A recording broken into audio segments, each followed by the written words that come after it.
Malinaw na narito ka sa isang nagyayelong kaparangan noong 60 taong taggutom, kung saan kahit ang mga daga ay nababaliw na sa gutom.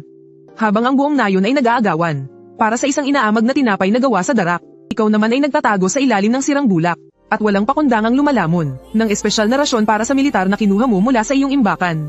Isang matamis na adobong baboy, kahit na ang hangin sa labas ay humahagupit na parang panagoy ng mga multo at alulong ng mga lobo. Na tila bawawasakin ng bubong. Ngunit, ang malinamnam na sabaw at makapal na taba na sumasabog sa iyong bibig ay nagdulot sa iyo ng sukdulang kaligayahan. Sa sandaling ito, biglang idinilat ni Joe Dashan ang kanyang mga mata. Ang kanyang katawan ay hindi mapigil ang bumaluktot na parang bola. Ang gutom ay parang apoy na sumusunog sa kanyang sikmura. Napanganga siya at mabilis na humihingal. At ang kanyang lalamunan ay lumilikha ng tunog na parang sa isang bahay pukyutan.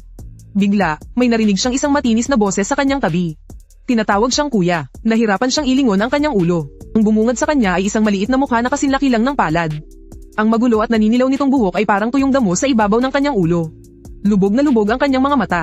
At ang mga ito ay nakakatakot sa laki. Ito ang kanyang nakababatang kapatid, si Joe Xiaomei. 5 taong gulang na siya ngayong taon. Pero mukha lang siyang 3 taong gulang. Nakaluhod siya sa ibabaw ng sirang bulak. Hawak-hawak ng 2 kamay ang isang maitim at patag na bagay. Maingat niya itong iniaabot sa kanyang bibig. Sinabi niyang bilin daw ng kanilang ina na kapag nagising na siya ay maaari na niya itong kainin. Iyon ay isang tinapay na gawa sa darak. Ginawa mula sa pinulbos na ugat ng mga ligaw na gulay. Hinaluan ng maraming darak. Pagkatapos pasingawan, ito ay tumigas na parang bato. At kasing itim ng uling. Ikinilos ni Joe Dashan ang kanyang ilong. Isang amoy amag ang pumasok sa kanyang mga butas ng ilong. Ngunit hindi siya nandiri. Ang likas na ugali ng katawan ay nanaig sa kanyang katinoan. Agad na napuno ng laway ang kanyang bibig. Akma na sana niyang ibubuka ang bibig. Nang makita niya ang paggalaw ng lalamunan ng kanyang kapatid. Ang batang babae ay nakatitig ng gusto sa tinapay na gawa sa darak. Lumunok ng laway, at saka iniling ang ulo sa isang tabi. Pero pilit pa ring iniaabot ang kamay. Sinabing hindi raw siya gutom. Kakainom lang daw ng tubig. Busog pa raw ang tiyan niya. Ang tiyan niya ay halos damaykit na sa kanyang likuran sa gutom. Biglang kumirat ang puso ni Joe Dashan. Ito ang natitirang emosyon ng orihinal na may-ari ng katawan. Ito rin ang kanyang matinding galit bilang kuya. Itinukod niya ang kanyang braso para makaupo. Ginala niya ang kanyang paningin sa buong silid. Ang 4 na dingding na gawa sa putik ay may malalaking bitak.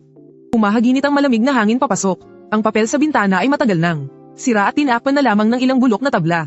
Ang pawid sa bubong ay iilan na lang at manipis. Kitang-kita ang liwanag mula sa labas. Sa dulo ng higaan ay may 2 taong nakabaluktot. Ang ina nilang si Li Gixang, na nababalot sa nag-iisang medyo makapal na kumot sa bahay. Naninilaw at mapatla ang kanyang mukha, at mahimbing na natutulog, para makatipid ng lakas. Natutulog ang buong pamilya. Itinulak ni Joe Dashan ang kamay ng kanyang kapatid. Ang boses niya ay paos, na parang papel de liya na ikinuskos sa mesa.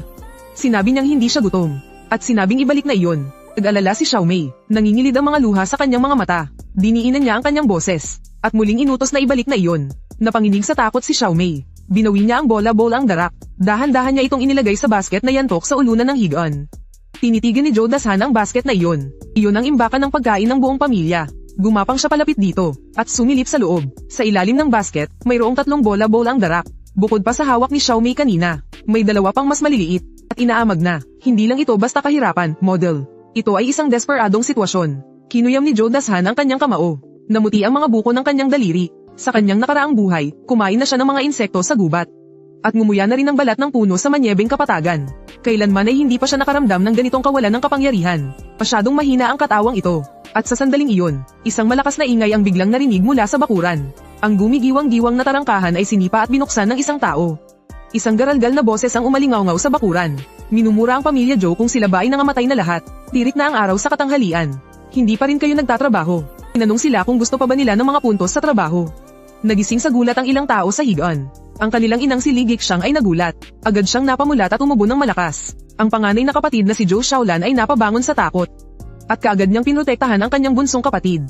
Nanlamig ang tingin ni Joe Dashan. Sumilip siya sa labas mula sa siwang ng bintana. Isang lalaking nakasuot ng asul na makapal na jacket. At may suot na sombrerong gawa sa balat ng aso, ang nakatayo sa gitna ng bakuran. Si Sun Tuzi, ang kapitan ng brigada. Nasa likod niya ang kanyang mga kamay. Ang mukha niya ay puno ng taba at kasamaan. Ang kanyang maliliit na mata ay naglilibot sa buong bakuran. Sa huli, napako ang kanyang tingin sa isang malaking banga ng tubig sa sulok. Iyon ang tubig na inigib kahapon ng kanyang ate mula sa balon sa bungad ng nayon. Nilakad niya ang layo na 2 li. Nagasgas at nasugatan ang kanyang mga balikat. Lumapit si Sun Tuzi at sinipa-sipa ang banga. Nandidiring sinabi niya, ito pala ang tubig ng mga Joe. May amoy itong maasim na parang panes. Pagkasabi niyon, itinaas niya ang kanyang paa at sinipa ito ng malakas. Ang bandang gawa sa luwad ay nabasag sa isang iglap. Agad na kumalat sa lupa ang malinaw na tubig mula sa balon. Mabilis itong sinipsip ng tuyo at bitak-bitak na lupa, at naging isang maitim na putik. Sa loob ng bahay, isang pighatang sigaw ang narinig mula sa ina. Nagpumilit siyang bumangon mula sa higaan, sumisigaw, ang tubig ko. Sa mga panahong ito ng matinding tagtuyot, ang tubig ay buhay. Narinig ni Santuzi ang ingay. Mas lalo siyang naganahan. Dumura siya sa pinto ng bahay. Sinabi niya na kung mahuhuli pa sila, kukunin niya ang lahat ng natitirang rasyon nila. Minura niya sila at tinawag na mga walang kwentang palamunin.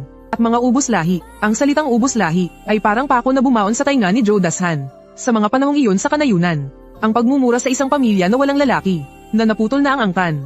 Ang pinakamalupit na sumpa, maagang namatay ang kanilang ama. At dahil mahina ang loob ng orihinal na may-ari ng katawan, palaging inaapi ang pamilyang Joe sa mga nagdaang taon. Isang marahas na galit ang sumabog mula sa dibdib ni Joe Dashan. Ang kanyang dating mahinang katawan, dahil sa matinding galit, ay biglang nagkaroon ng lakas. Bumangon siya mula sa higaan. Hindi man lang niya naisip ang magsuot ng sapatos. Nakayapak siyang tumayo sa malamig na sahig. Pabilis niyang dinampot ang kalahating pamatok sa likod ng pinto. Ang kapatid niyang si Joe Shaolan ay natakot at sumugod sa kanya. Niyakap niya ang kanyang binti. Umiiyak at sumisigaw na huwag siyang umalis. Sinabi niyang iyon daw ang kapitan. Hindi nila ito kakayanin. Hindi malakas ang boses ni Joe Dashan. Ngunit kasing lamig ito ng yelo. Isang salita lang ang sinabi niya para bumitaw ito. Kailanman ay hindi pa nakita ni Joe Shaolan ang ganoong tingin mula sa kanyang kuya. Hindi iyon ang karaniwang mailap at takot na tingin, kundi mga mata ng isang lobo. Mabangis at uhaw sa dugo. Walang bahid ng anumang emosyon. Hindi niya namalayang bumitaw ang kanyang mga kamay. Itinulak ni Joe Dashan ang pinto at lumabas. Sumalubong sa kanyang mukha ang malamig na hangin na may kasamang dura. Hindi niya naramdaman ang lamig. Naghahanda si Santuzi na sipin ng kulungan ng manok. Nang makarinig siya ng ingay, lumingon siya. Tawang mapang-asal niyang sinabi na lumabas na ang panganay ng mga Joe. Akala niya'y namatay na rin ito sa gutom. Tinanong niya kung anong gagawin nito sa hawak na sira-sirang patpat. Hindi siya kayang lumaban. Talagang hindi niya nirerespeto si Joe Dashan. Alam ng buong nayon na si Joe Dashan ay isang duwag na kahit saktan mo ay hindi man lang kikibo. Hindi nagsalita si Joe Dashan. Dahan-dahan siyang naglakad palapit sa kanya. Sa bawat hakbang niya, mas lalong bumibilis ang tibok ng puso niya. Ang pamilyar na pakiramdam na iyon na nasa bingit ng kamatayan ay nagbalik. 5 metro ang layo, 3 metro ang layo. Tinitigan ni Santuzi ang nanlilisik na mga mata ni Joe Dashan. Bigla siyang kinilabutan. Bakit parang mata ng isang mabangis na lobo sa gubat ang mga mata ng lalaking ito? Galit siyang sumigaw para itago ang kanyang takot. Tinatanong si Joe Dashan kung ano ang gusto niyang gawin. Sinasabing nagre-rebelde na raw ba ito? Huminto sa paglakad si Joe Dashan. Bahagya niyang itinaas ang paanan sa kanyang kamay. Itinuro ang basag na banga sa sahig. Isang salita lang ang sinabi niya, bayaran. Akala ni Santuzi ay nagkamali siya ng dinig. Tinitigan ni Joe Dashan ang kanyang leeg. Mayroong isang malaking ugat doon. Isang tama lang at tatalsik ang dugo ng 2 metro ang layo. Ito ay isang gawin na mula sa kanyang propesyon. Sa mata ng isang scout, target at kahinaan lang ang nakikita. Muli niyang sinabi na bayaran niya ang banga. Natawa sa galit si Santuzi. Sinabi niyang isang karangalan na para sa kanila na sinira niya ang basag na banga ng pamilya Joe. Nagbanta siya kung naniniwala ba itong pupunta siya ngayon sa tanggapan ng brigada. At ay patanggal sa listahan ng kanilang pamilya para sa ayudang pagkain ngayong taon. Ito ang kanyang alas. Dati, kapag nabanggit ang ayudang pagkain, ang biyudang ina ng pamilya Joe ay luluhod at magmamakaawa. Ngunit ngayon, nagkamali siya ng kalkula. Biglang kumilos si Joe Dashan. Walang anumang Saturday. Walang anumang babala. Ang paanan sa kanyang kamay ay sumibad sa hangin. Malakas itong hamampis sa tabi ng paa ni Santuzi. Ang lupa ay matigas na parang bato dahil sa lamig. Nag-iwan ng puting marka ang hampas sa lupa. Tumalsik ang putik, at napuno ang mukha ni Santuzi. Kung tatama ang hagupit na iyon sa binti, siguradong mababali ang buto. Sa takot ay napatalon pa atras si Santuzi. Napaupo siya sa sahig. Namutla ang kanyang mukha. Sumigaw siya nang may papatayin. Ang panganay na anak ng pamilyang Joe ay papatay ng tao. Isang salita lang ang binitawan ni Joe Dashan, Leyes. Hindi na siya muling sumugod.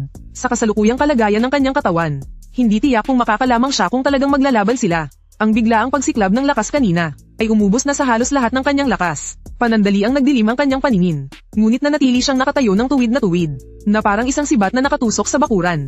Bumangon si Santuzi mula sa sahig. Nanginginig ang kanyang daliri habang itinuturo si Joe Dashan. Sinabi niyang mayabang ito. Nagbanta siya na kung ngayong araw ay hindi siya pupunta sa Westport para magbungkal ng lupa, ay gagamitin niya ang apelyido nito.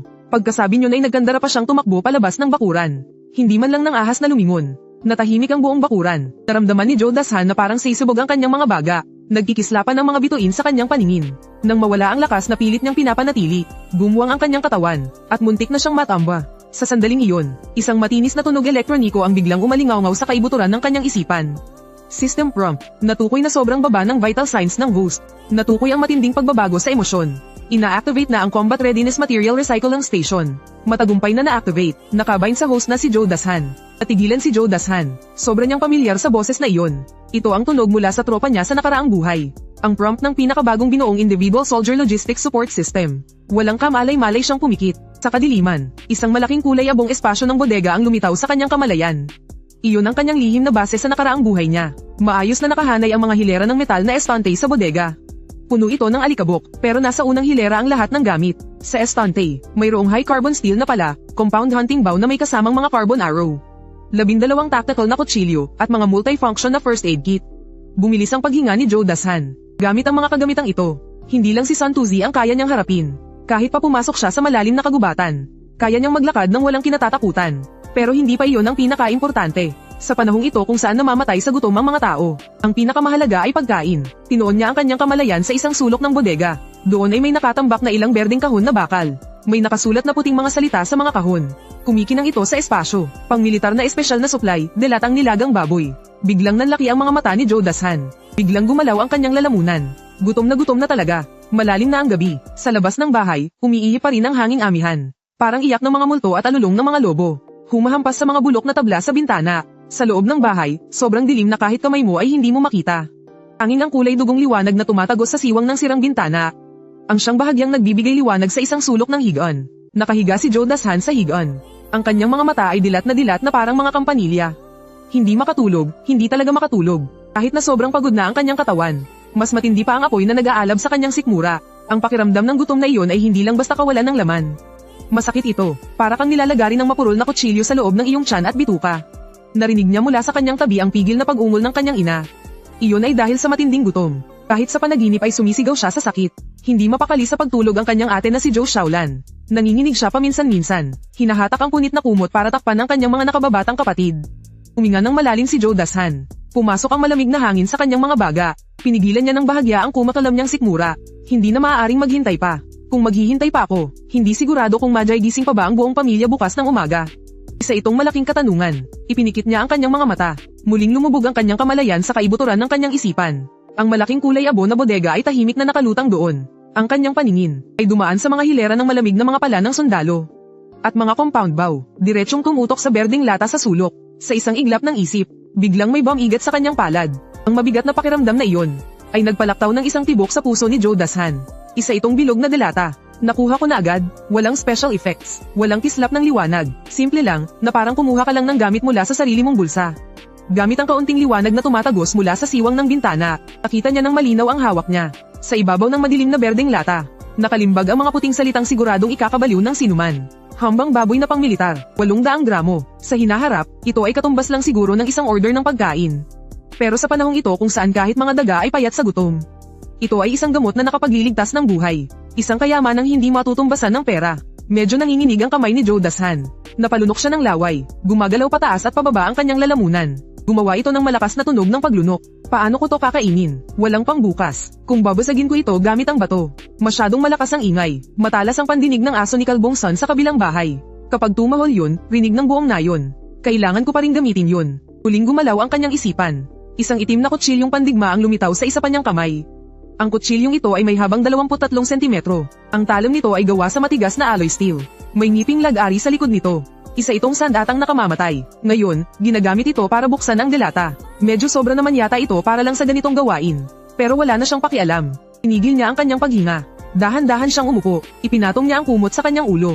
Tinakpan niyang mabuti ang sarili at ang delata sa ilalim nito. Ginawa niya ito para harangan ng liwanag. At para na rin harangan ng amoy. Sa maliit na espasyo sa ilalim ng kumot, kinapa niya at itinapat ang dulo ng patalim sa gilid ng takip ng delata. Ginamitan niya ng puwersa ang kanyang pulso. Isang napakahinang tunog ang narinig. Ang matalas na dulo ay tumagos sa lata na parang hiwa lang sa tokwa. Kasunod nito, isang matapang at nakakahilong bango. Ang biglang kumalat sa loob ng kumot. Iyon ang amoy ng sebo. Amoy ng toyo at asukal na hinalo sa malaking piraso ng karne. Ang malinamnam na amoy pagkatapos nitong palambutin. Halos hindi napigilan ni Joe Dashan na mapasigaw. Napakabango, isang nangingibabaw na bango. Isang banggang hindi mo maipaliwanag sa tindi. Agad niyang tinakpan ng kamay ang butas ng delata. Kumakabog ng malakas ang kanyang puso. Kapag kumalat ang amoy na ito kahit kititing lang. Kinabukasan, ang pintuan ng bahay ng mga Joe ay mapapalibutan ng mga taga-nayon na nanlilisik ang mga mata. Sa panahong ito, ang isang subo ng karne ay kayang maging dahilan para pumatay o magpakamatay ang isang tao. At kaya rin itong maging dahilan para mabaliw sila. Binilisan niya ang kanyang mga kilos. Dahan-dahan niyang iginilid ang talam sa gilid ng delata. Sinusubukang huwag lumikha ng tunog ng nagkikiskisang metal. Nang makabuo na siya ng isang bilog, maingat niyang itinaas ang takip na lata. Gamit ang kaunting liwanag na tumatagos sa siwang ng kumot, nakita niya ang laman sa loob. Dahil sa sobrang lamig ng panahon, ang sabaw sa loob ng delata ay ganap ng namuo. Sa ibabaw ay may makapal na layer ng mamula-mulang puting sebo. Tinatakpan nito ang mga piraso ng karne sa ilalim, na parang ice cream. Wala siyang paraan para mainaitan ito. Kapag nagsindi ka ng apoy, hindi mo talaga may tatago ang amoy ng usok at karne. Kaya kailangan itong kainin ng malamig. Inilahad ni Joe Dashan ang 2 daliri, at direktang isinawsaw sa patong ng puting mantika. Kumuha siya ng malaking piraso at isinubo ito. Malamig, iyon ang una niyang naramdaman. Pagkatapos noon, ang namuong mantika ng baboy ay mabilis na natunaw sa init ng kanyang bibig.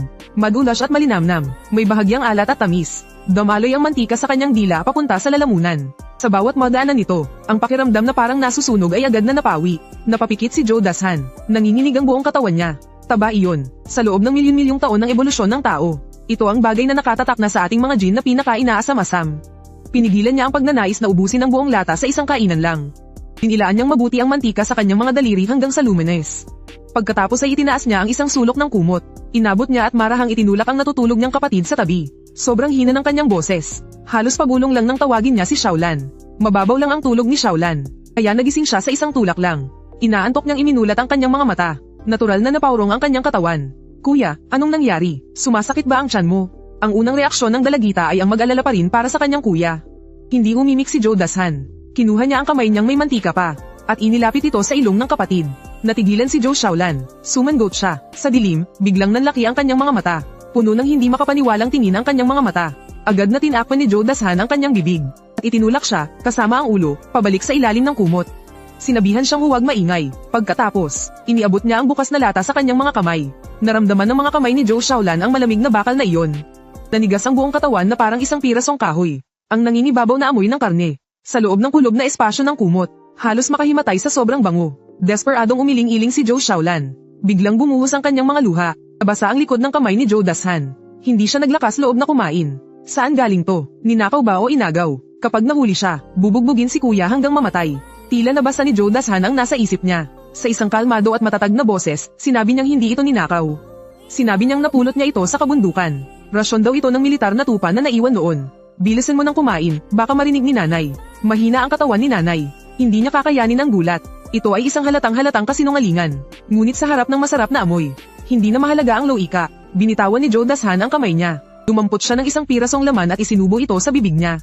Iyon ay isang piraso ng siksik at walang tabang karne. Punong-puno ng namuong sabaw ng karne. Hindi na mamalayang inuya ito ni Joe Xiaolan. Sa sandaling iyon, biglang nanginig ang katawan ng dalagita. Mula sa kanyang lalamunan, may lumabas na ungol na parang sa isang maliit na hayop na nagpoprotekta ng pagkain. Iyon ay purong instinct. Hindi na siya tumanggi. Pahigpit na niyakap ng 2 kamay niya ang latang iyon. Para bang yakap-yakap niya ang buong mundo. Sunod-sunod at malalaki ang kanyang paglunok. Halos hindi na niya ito inunguya. Halos mabulunan siya sa lamig ng karne at napapairap ang mga mata niya. Pero kahit anong mangyari, ayaw niya itong iluwa. Pilit niya itong nilulunok. Tumutulo ang mga luha sa kanyang pisngi. Pumapatak sa loob ng lata. Humahalo sa mantika ng baboy at sabay niyang nilulunok. Tinatapik ni Joe Dashan ang kanyang likod. Sinasabihan siyang dahan-dahan lang. Sinabing walang aagaw sa kanya. Kumain ng 2 subo. Biglang huminto si Joe Xiaolan. Itinulak niya ang delata papunta kay Joe Dashan. Nanginginig ang kanyang boses sa pag-iyak. Habang pilit na pinipigilan ng emosyon, Kuya, ikaw na ang kumain, hindi ako gutom. Tirhan mo si Xiaomei, tirhan mo si inay. Ito ang panganay na anak na babae ng pamilyang Joe. Halatang nanginginig na ang kanyang mga kamay sa gutom. Pero ang una niya pa ring reaksyon ay ibigay ito sa iba. Kumirat ang puso ni Joe Dashan. Nagmatigas siya at itinulak pabalik ang delata. Sinabi niyang kumain na siya. Ang delatang ito ay para sa kanila lang. Isingin mo sina Erzu at Xiaomei. Huwag kang gagawa ng ingay. Kapag naglakas loob kang sumigaw, kahit isang subo ay hindi ka na makakatikim pa. Sumangot si Joe Xiaolan. Pinunasan niya ang mga luha sa kanyang mukha. Mariin siyang tumango. Naging malumanay ang kanyang mga kilos. Gumapang siya papunta sa dulo ng higaan. Hindi nagtagal, nagising na ang 2 bata. Ang 5 taong gulang na si Joe Xiaomei ay antok na umupo. Akmang ibubukan na niya ang kanyang bibig para tawagin ang kanyang ina. Ang takpan ng kanyang ate ang kanyang bibig. Kasunod nito, isang piraso ng mamantikang karne ang isinubo sa kanya. Natigilan ng batang babae ng 1 segundo.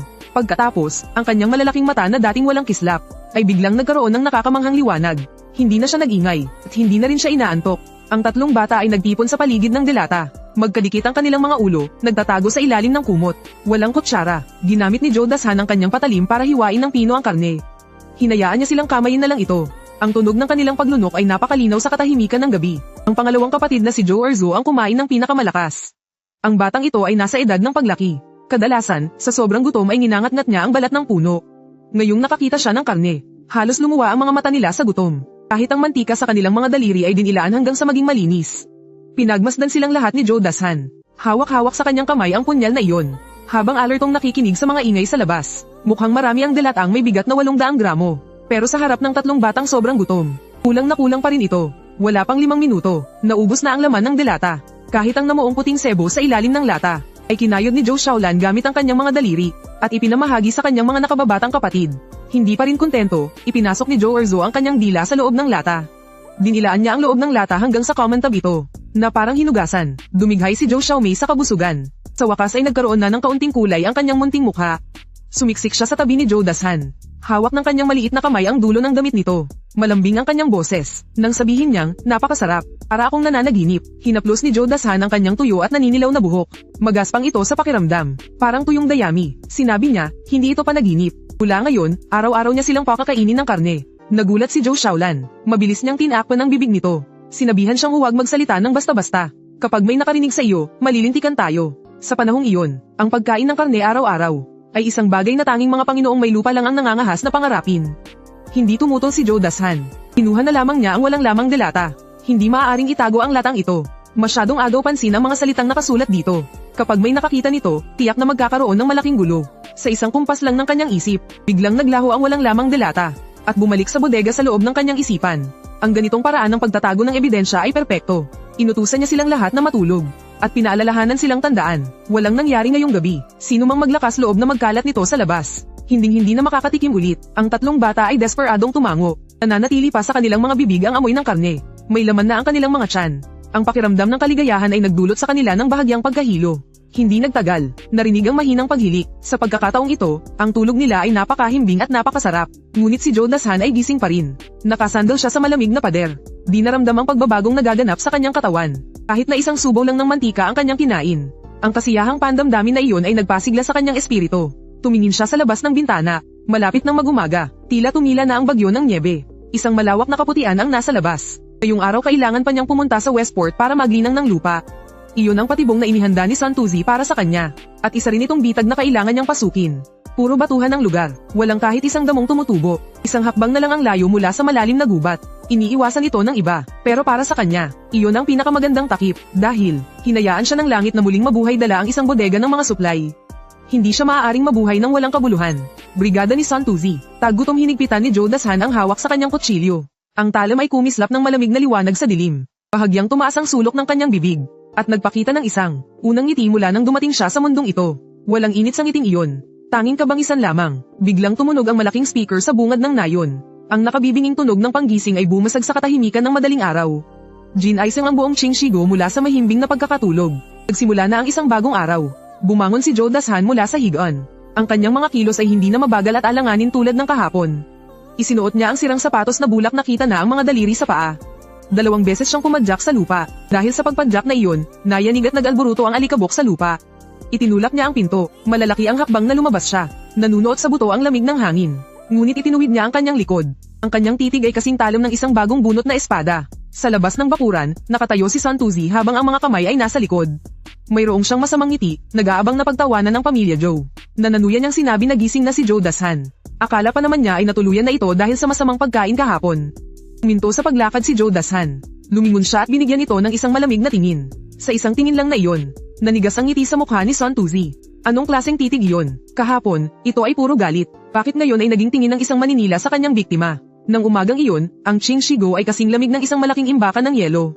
Ang hangin mula sa hilagang kanluran ay may kasamang pinong nyebe. Umiikot-ikot ito sa walang laman na giikan. Madaling araw pa lamang, ang malaking kampana ng brigada ay sunod-sunod na pinatunog.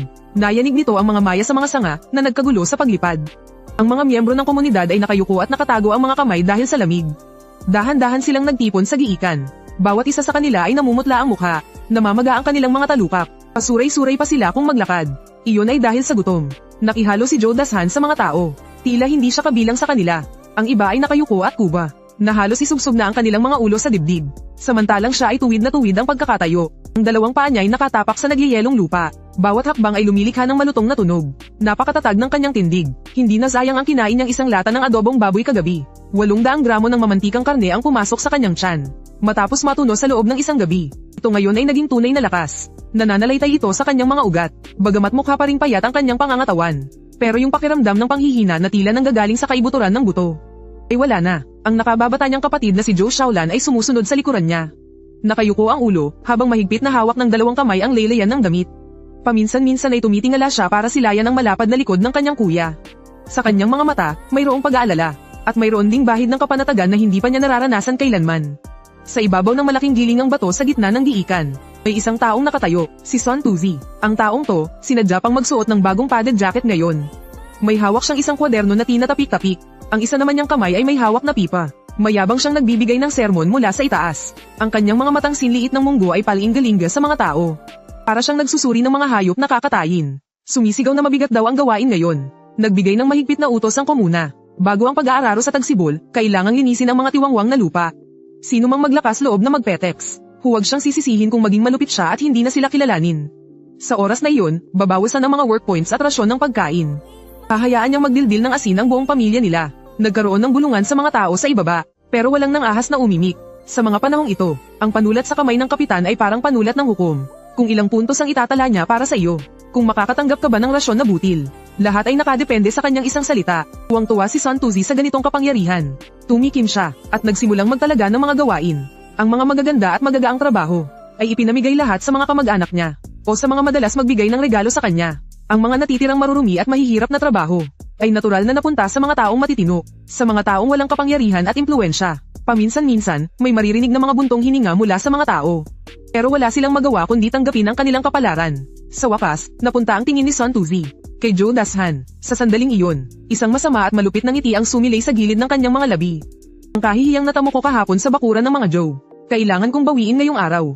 Hindi ko lang basta babawiin, kundi sisirain ko rin ang buhay ng batang yan hanggang sa mamatay. Sumigaw siya ng pangalan ni Zhou Dashan. Napakalakas ng sigaw na iyon. Ang mga miyembro ng komunidad sa paligid ay walang kamalay-malay na umatras sa magkabilang panig, na nag-iwan kay Zhou Dashan na nakahiwalay. Alam ng lahat na ang pamilya Zhou ay malalagay sa alanganin ngayon. Itinaas ni Zhou Dashan ang kanyang ulo. Walang emosyon na tumingin kay Sun Kalbo na nasa hilinggan. Sumagot lang siya ng narito.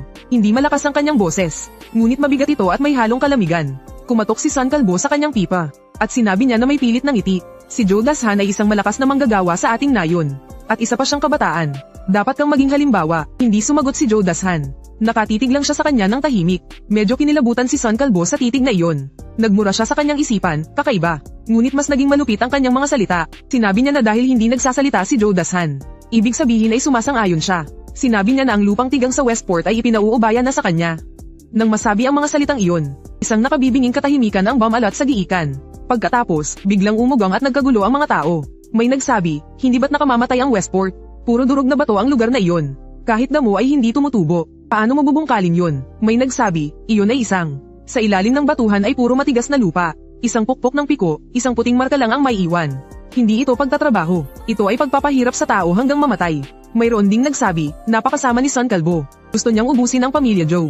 Bagamat hindi nang ahas ang mga taga-nayon na magprotesta ng malakas. Lahat sila ay nagbubulungan sa ilalim ng kanilang mga hininga. Ang mga tingin nila kay Zhou Dashan ay puno ng awa. Ang plot di sa Qingshigo ay kilala bilang isang lugar na kilabot. Ang lugar na iyon ay katabi ng malalim at matandang gubat. Bukod sa matarik ang lupain, ang lambak ay puno ng mga batong sinlaki ng palanggana. Huwag nang pag-usapan ang pagtatanim ng pananim. Kahit ang pagtatanim ng damo ay mahirap. At dahil malapit ito sa kabundukan, madalas may mga mababangis na hayop na lumalabas. Napakadelikado. Malinaw na si Sun Tuzi ay gustong ilayo si Zhou Dashan para gawin niya ang pinakamabigat na trabaho at tumanggap ng pinakamababang puntos sa paggawa. At sa huli, mamatay sa pagod sa bundok. Nanlisik ang mga mata ni Sun Tuzi at sumigaw. Pinatatahimik ang lahat. Sinabi niyang ito ay paghahati-hati ng gawain para sa revolusyon. Walang dahilan para mamili ng magaan na trabaho. Tinanong niya si Zhou Dashan kung tatanggapin niya ang trabaho o hindi. Tinitigan niya si Zhou Dashan nang may mapanuksong tingin. Hinihintay niyang umiyak si Zhou Dashan. Hinihintay na lumuhad si Zhou Dashan at magmakaawa sa kanya. Kapag sumuko ang batang ito, hinding-hindi na siya makakaharap sa mga taga-baryo. Ang kapatid niyang si Zhou Xiaolan ay nag-aalala at nangingilid na ang luha sa kanyang mga mata. Lumingon siya para hilahin ang manggas ni Zhou Dashan. Gusto niyang magsalita ng malumanay ang kanyang kapatid. Ngunit marahang inalis ni Zhou Dashan ang kamay ng kanyang kapatid. Humakbang siya pasulong. Malaki ang kanyang hakbang. At dumiretso siya sa pinakaharap ng mga tao. Tumingin siya kay Sun Tuzi at biglang bahagyang ngumisi. Lumitaw ang kanyang mapuputing ngipin. Walang bahid ng paggalang sa kanyang ngiti. Sa halip, mayroon itong mapanuyang ngiti na nakakakilabot. Nagtanong siya pabalik, sa zigang. Nagmatigas si Sun Tuzi at sinabing, oo. Sa zigang nga, tinanong niya kung tinatamad ba siya. Pinagbantaan siya na kung tinatamad siya, maaari siyang tumanggi. Pero kung ganoon, huwag na siyang umasa sa rasyon ng pagkain para sa kanyang buong pamilya ngayong taon. Diretsahang sinabi ni Joe Dashan. Ang dalawang salitang, pupunta ako. Ang mga salitang iyon ay direktang pumihil sa mga susunod na sasabihin ni Sun Tuzi. Ipinasak pabalik sa kanyang lalamunan. Nagkagulo ang lahat, baliw na ang lalaking ito. Imposibleng trabaho yan. Hindi rin inaasahan ni Sun Tuzi. Na ganoon kabilis pumayag si Joe Dashan. Sa halip, medyo kinabahan siya. Pero sa harap ng maraming tao, hindi na niya mababawi ang kanyang sinabi. Malamig siyang suminghal at sinabing, sige. Pero may babala ako, sasabihin ko na sa simula pa lang. Kung hindi mo mapapaunlad ang lupang iyon, huwag ka nang umasang makakakuha ng rasyon sa katapusan ng taon. Malamig siyang pinutol ni Joe Dashan at sinabing, kung hindi ko magawa, hindi ako kukuha ng rasyon. Dahil dito, kahit ang matandang hepe ng baryo ay hindi napigilan. Na mapatitig kay Joe Dashan. Bakit parang ibang tao na ang binatang ito ngayon? Hindi pinansin ni Joe Dashan ang mga titig ng lahat. Yumuko siya, mula sa nanigas na lupa sa tabi ng kanyang paa. Dumukot siya ng isang matigas na tipak ng lupa. Ang tipak ng lupa ay may halong yelo. At kasing tigas ng bakal, hinawakan niya ang tipak ng lupa sa kanyang kamay. Itinaas ito sa ere, at tinitigan si Sun Tuzi, saka sinabing, mayroon din akong isang kondisyon. Agad na nagtanong si Sun Tuzi, anong kondisyon? Sinabi ni Joe Dashan na pupunta siya sa Westport para magtrabaho. Walang magpapakain sa kanya, magdadala siya ng sarili niyang baon. Pero kapag nagtatrabaho na siya, ayaw niyang may nakikialam o nag-uutos sa kanya. Kung may maglakas loob na pumunta sa Westport para manggulo. Habang sinasabi ito, bigla niyang ikinuyom ang kanyang kamao. Isang malutong na lagutok ang narinig. Ang matigas na tipak ng nagyayelong lupa ay biglang nadurog sa kanyang kamay. Durog. Ang mga piraso ng lupa at yelo ay mabilis na nahulog mula sa pagitan ng kanyang mga daliri. At bumagsak sa nyebe, na lumikha ng maliliit na lubak. Natulala ang lahat. Anong klaseng lakas yan, model? Lupa yun, ha? Kung sa buto ng tao tumama ang pisil na yun. Naramdaman ni Kalbusan ang panlalamig ng kanyang batok. Hindi niya namalayang napaurong ang kanyang leeg. Pakiramdam niya, hindi lupa ang pinisil ni Joe Dashan, kundi ang lalamunan niya. Tinanong siya ni Joe Dashan kung naintindihan niya. Napalunok ng laway si Kalbusan. Nagpumilit siyang magpakatatag at sinabing sige, basta't mapapaunlad lang ang lupa. Sino ba naman ang may gustong pumunta sa ganoong kaliblib na lugar para lang makita siya? At sinabihan siyang umalis na at magtrabaho. Hindi na nagsalita pa si Joe Dashan. Tumalikod siya at mula sa banta ng mga kagamitan sa gilid, pinili niya ang pinakamabigat na piko. Pinasan ito sa kanyang balikat. Pinagbilinan niya ang kanyang kapatid na babae na umuwi na. Isarang mabuti ang pinto. Huwag magbubukas kahit sino pa ang kumatok. Naging mas malumanay ang kanyang tono. Pinagmasdan ni Joe Shaolan ang likod ng kanyang kuya. Sa wakas ay tumulo na rin ang kanyang mga luha. Sumigaw siya, kuya. Hindi man lang lumingon si Joe Dashan. Mabilis siyang naglakad patungo sa Westport. Hamaba ang kanyang anino sa sinag ng umaga. Gaya ng isang nag-iisang lobo. Patungo sa ilang na para sa kanya. Nagalis sa nayon. Habang palayo siya sa kanluran. Paunti ng paunti ang mga tao. Pakapal ng pakapal ang nyebe sa gilid ng daan. Sumisilip ang mga tuyot na ninilaw na damo mula sa nyebe. Nanginginig sa hangin. Nang hindi na matano ang usok mula sa nayon. Nawala rin sa wakas ang pagkaseryoso sa mukha ni Joe Dashan. Napalitan ito ng hindi may tatagong pananabik. Ang tandang si Kalbusan. Nakakatuwa talaga ang katangahan ng mga taong ito. Akala nila ay isang lugar ng kaparusahan ang Westport. Pero sa paningin ni Joe Dashan, paraiso ito. Totoong tiwangwang ang Westport. Mabato at mahirap pagtamnan. Pero dahil nga sa pagiging tiwangwang nito, karaniwan, walang taong pumupunta rito. At sa dulo ng Westport, ay ang daan-daang kilometrong lumang kagubatan ng Daxenglen. May mga manok bundok doon. May mga aso at baboy ramo. May hindi mabilang na mga produktong gubat at halamang gamot. Para sa kanya na mayroong combat materials recycling station. Mga kasanayan ng isang special reconnaissance soldier mula sa dati niyang buhay. Paano ito maituturing na pagbubungkal lang ng lupa? Ito ay malinaw na. Binigyan siya ng isang legal na permit para manggaso sa bundok. Basta't makapasok lang sa Westport, malayo siya sa mata ng batas. Sino pa ang makakapagsabi sa kanya kung anong gagawin niya? Dala-dala niya sa balikat ang kanyang piko. Pabilis ng pabilis ang kanyang paglakad. Pagkalipas ng kalahating oras, nakatayo si Joe Dashan sa kalagitnaan ng bundok sa Westport. Sa kanyang harapan ay isang tiwangwang na lupain na puno ng mga nagkalat na bato. Matataas ang mga damo, may mga kakaibang batong nakausli, at sa itaas nito ng ilang daang metro ay ang napakadilim na sinaunang kagubatan. Ang kagubatan ay parang isang dambuhalang bibig ng kadiliman. Tahimik na nag-aabang sa kalawakan ng nyebe. Nagpapalabas ito ng isang misteryoso at mapanganib na pakiramdam. Kapag nakita ng isang ordinaryong tao ang gubat na ito, tiyak naman lalambot ang kanilang mga tuhod. Pero huminga ng malalim si Joe Dashan sa napakalamig na hangin. Naramdaman niya ang paggan ng kanyang buong katawan. Ganito ang pakiramdam sa gitna ng labanan. Ang dala niyang piko na para lang sa forma, ay walang ingat niyang inihagis sa isang tumpok ng nyebe. Tumawa siya ng malakas at sinabi, mga tanga, pagbubungkal, ha? Tumingin siya sa kanyang paligid. Sinigurado niyang wala kahit isang multo sa paligid sa loob ng ilang kilometro. Sa isang kumpas lang ng kanyang isipan, inutusan niya ang system na ilabas ang kanyang gamit. Bahagyang nag-iba ang anyo ng hangin sa kanyang paligid. Pagkalipas ng isang segundo, isang dark green na high carbon steel na pala ng sundalo ang lumitaw sa kanyang mga kamay. Natitiklop pa lang ito. Ang dulo ng pala ay kasentalam ng isang kutsilyo. Mayroon itong parang lag-ari sa isang gilid. Pwedeng gamitin pang hukay ng lupa at pamutol ng puno. Pwede ring panghiwa ng karne at maging panangga. Pagkatapos ay isinukbit niya sa kanyang likuran ang isang itim na compound bow. Ang bow na ito ay may kasamang pulley system. Matipid sa lakas, tumpak, at napakalakas. Nakasabit sa kanyang baywang ang lalagyan ng palaso. Sa loob nito ay may nakasalpak na 12 carbon. Ang dulo ng mga palaso ay kumikinang sa lamig. Ginagalaw-galaw ni Joe Dashan ang kanyang pulso. Habang dinarama ang bigat ng kanyang mga kagamitan.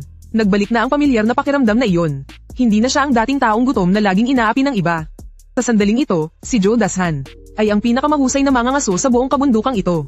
At sa tamang pagkakataon, kumulo ang kanyang tiyan.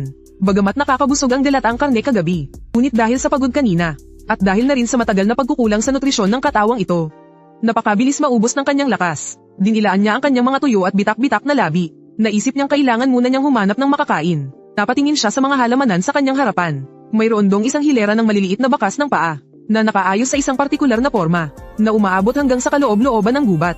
Ito ay mga labuyo, at hindi lang iisa. Yumuko si Joe Dashan. Dahan-daang hinaplos ng kanyang mga daliri ang mga bakas sa nyebe. Bago pa lamang ang nyebe at napakalinaw ng mga bakas. Sa tansya niya, wala pang 10 minuto ang nakalipas mula nang dumaan ang mga ito. Isang ngiti ang sumilay sa gilid ng kanyang labi. Sa panahong ito, ang mga mailap na hayop sa bundok ay hindi pa gaanong nakakakita ng tao. Ang kanilang pagiging alerto ay hindi pa kasing taas kumpara sa mga hayop sa hinaharap. Hindi siya nagmadaling habulin ang mga ito. Kulang pa sa bigla ang lakas ang kanyang katawan ngayon. Kung pipilitin niyang habulin, tiyak na hindi niya ito maabutin. Kailangang gamitin ang isip. Dumukot si Joe Dashan mula sa kanyang dibdib ng isang rolyo ng manipis na nylon na lubid. Isa rin ito sa mga gamit na nakatago sa kanyang special warehouse. Orihinal itong ginagamit para sa pagtatali ng mga kagamitang pandigma. Mabilis siyang kumilos sa pagitan ng dalawang maliliit na puno. Nagtayo siya ng isang patibong na tali. Ang taas nito ay tamang-tama sa leeg ng labuyo. Pagkatapos, sa likod ng patibong na tali, nagayos siya ng isang simpleng bitag na silo. Sa sandaling matisod ang labuyo, ay mapapagana ang bitag. Biglang hihigpit ang silo, at mahihigpitan ng husto ang isa sa mga paa nito. Matapos ihanda ang bitag, hindi basta naghintay si Joe Dashan. Umikot siya ng malayo, at dahan-daang pumunta sa lugar kung saan pabor sa kanya ang hangin. Kumuha siya ng isang dakot ng tuyong dahon ng pino, at isinaboy ito sa hangin, para suriin ang direksyon nito. Sakto, hanging hilagang kanluran. Dumampot siya ng isang bato mula sa lupa, at bigla itong ibinato sa isang palumpong na ilang dosenang metro ang layo. Tumama ang bato sa isang sanga ng puno, at gumawa ng malutong na tunog. At gaya ng inaasahan, may gumalaw sa palumpong. Isang makulay na manok gubat ang nagulat, at lumabas habang pumapagaspas ang mga pakpak nito. Sa sobrang taranta, tumakbo ito patungo sa direksyon na inihanda ni Joe Dashan. Napakataba ng manok gubat na ito. May kintab at makinis ang mga balahibo nito. Ang pulang bilog sa paligid ng mga mata nito ay kapansin-pansin sa nyebe. Ubod ito ng bilis tumakbo. Ang dalawang paa nito ay parang umiikot na gulong. Palapit na, mas malapit pa. Sa sandaling dumaan ito sa pagitan ng dalawang maliit na puno. Ang leeg nito ay sumabit sa halos hindi makitang nylon na tali. Dahil sa malakas na puwersa, bigla itong nagpagulong-gulong pasulong.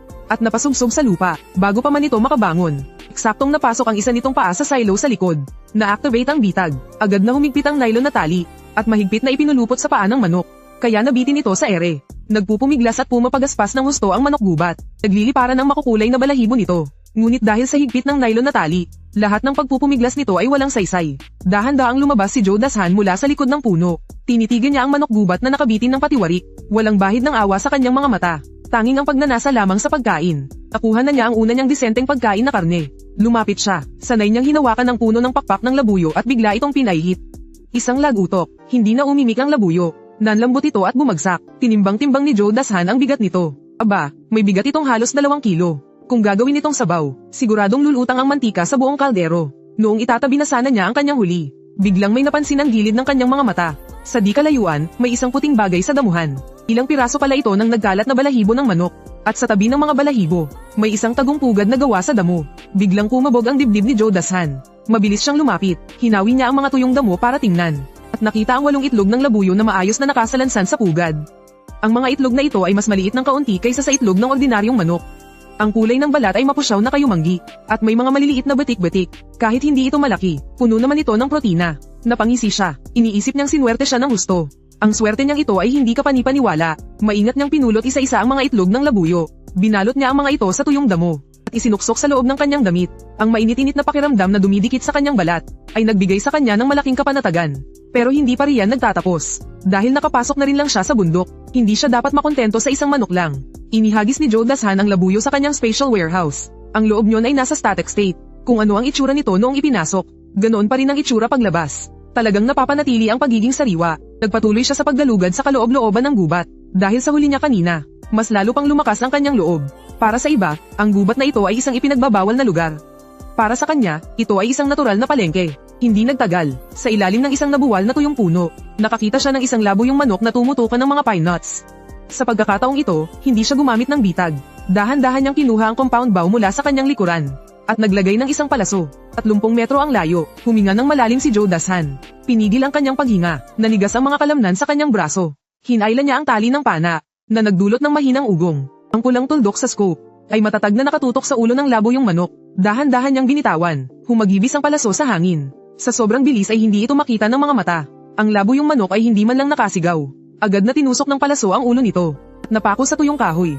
Ang lakas ng compound bow na ito, ay higit pa sa kanyang inaasahan. Lumapit si Joe Dashan, hinugot ang palaso at pinunasan ang dumi dito. Saka muling isinilid sa lalagyan ng palaso. 2 laboyong manok, 8 itlog. Kung ang huling ito ay dadalhin sa nayon, tiyak na may inggit ng husto si Kalbungson. Ngunit alam niyang hindi pa ito sapat. Ang kaunting ito ay sapat lang para sa pamilya, para sa 2 masaganang kainan, para mabuhay sa taon ng taggutom na ito. Kailangan niyang makahuli ng mas malaki. Ngunit, ang kanyang katawan ay nagsisimula ng magreklamo. Dahil sa pagod kanina, ang enerhiyang naipon mula sa dilatang baboy kagabi, ay halos naubos na. Muling nagsimulang kumalam ang kanyang tiyan, at nanghina rin ang kanyang mga kamay at paa. Naisip niyang kailangan niyang magkarga ng enerhiya. Tumingin siya sa langit, nasa itaas na ng kanyang ulo ang araw. Marahil ay tanghali na, naghanap siya ng isang liblib na lambak. Tiniyak niyang walang tao sa paligid. Nagpasya siyang kumain muna ng mag-isa. Hindi ito pagiging makasarili, siya ang haligi ng kanilang tahanan.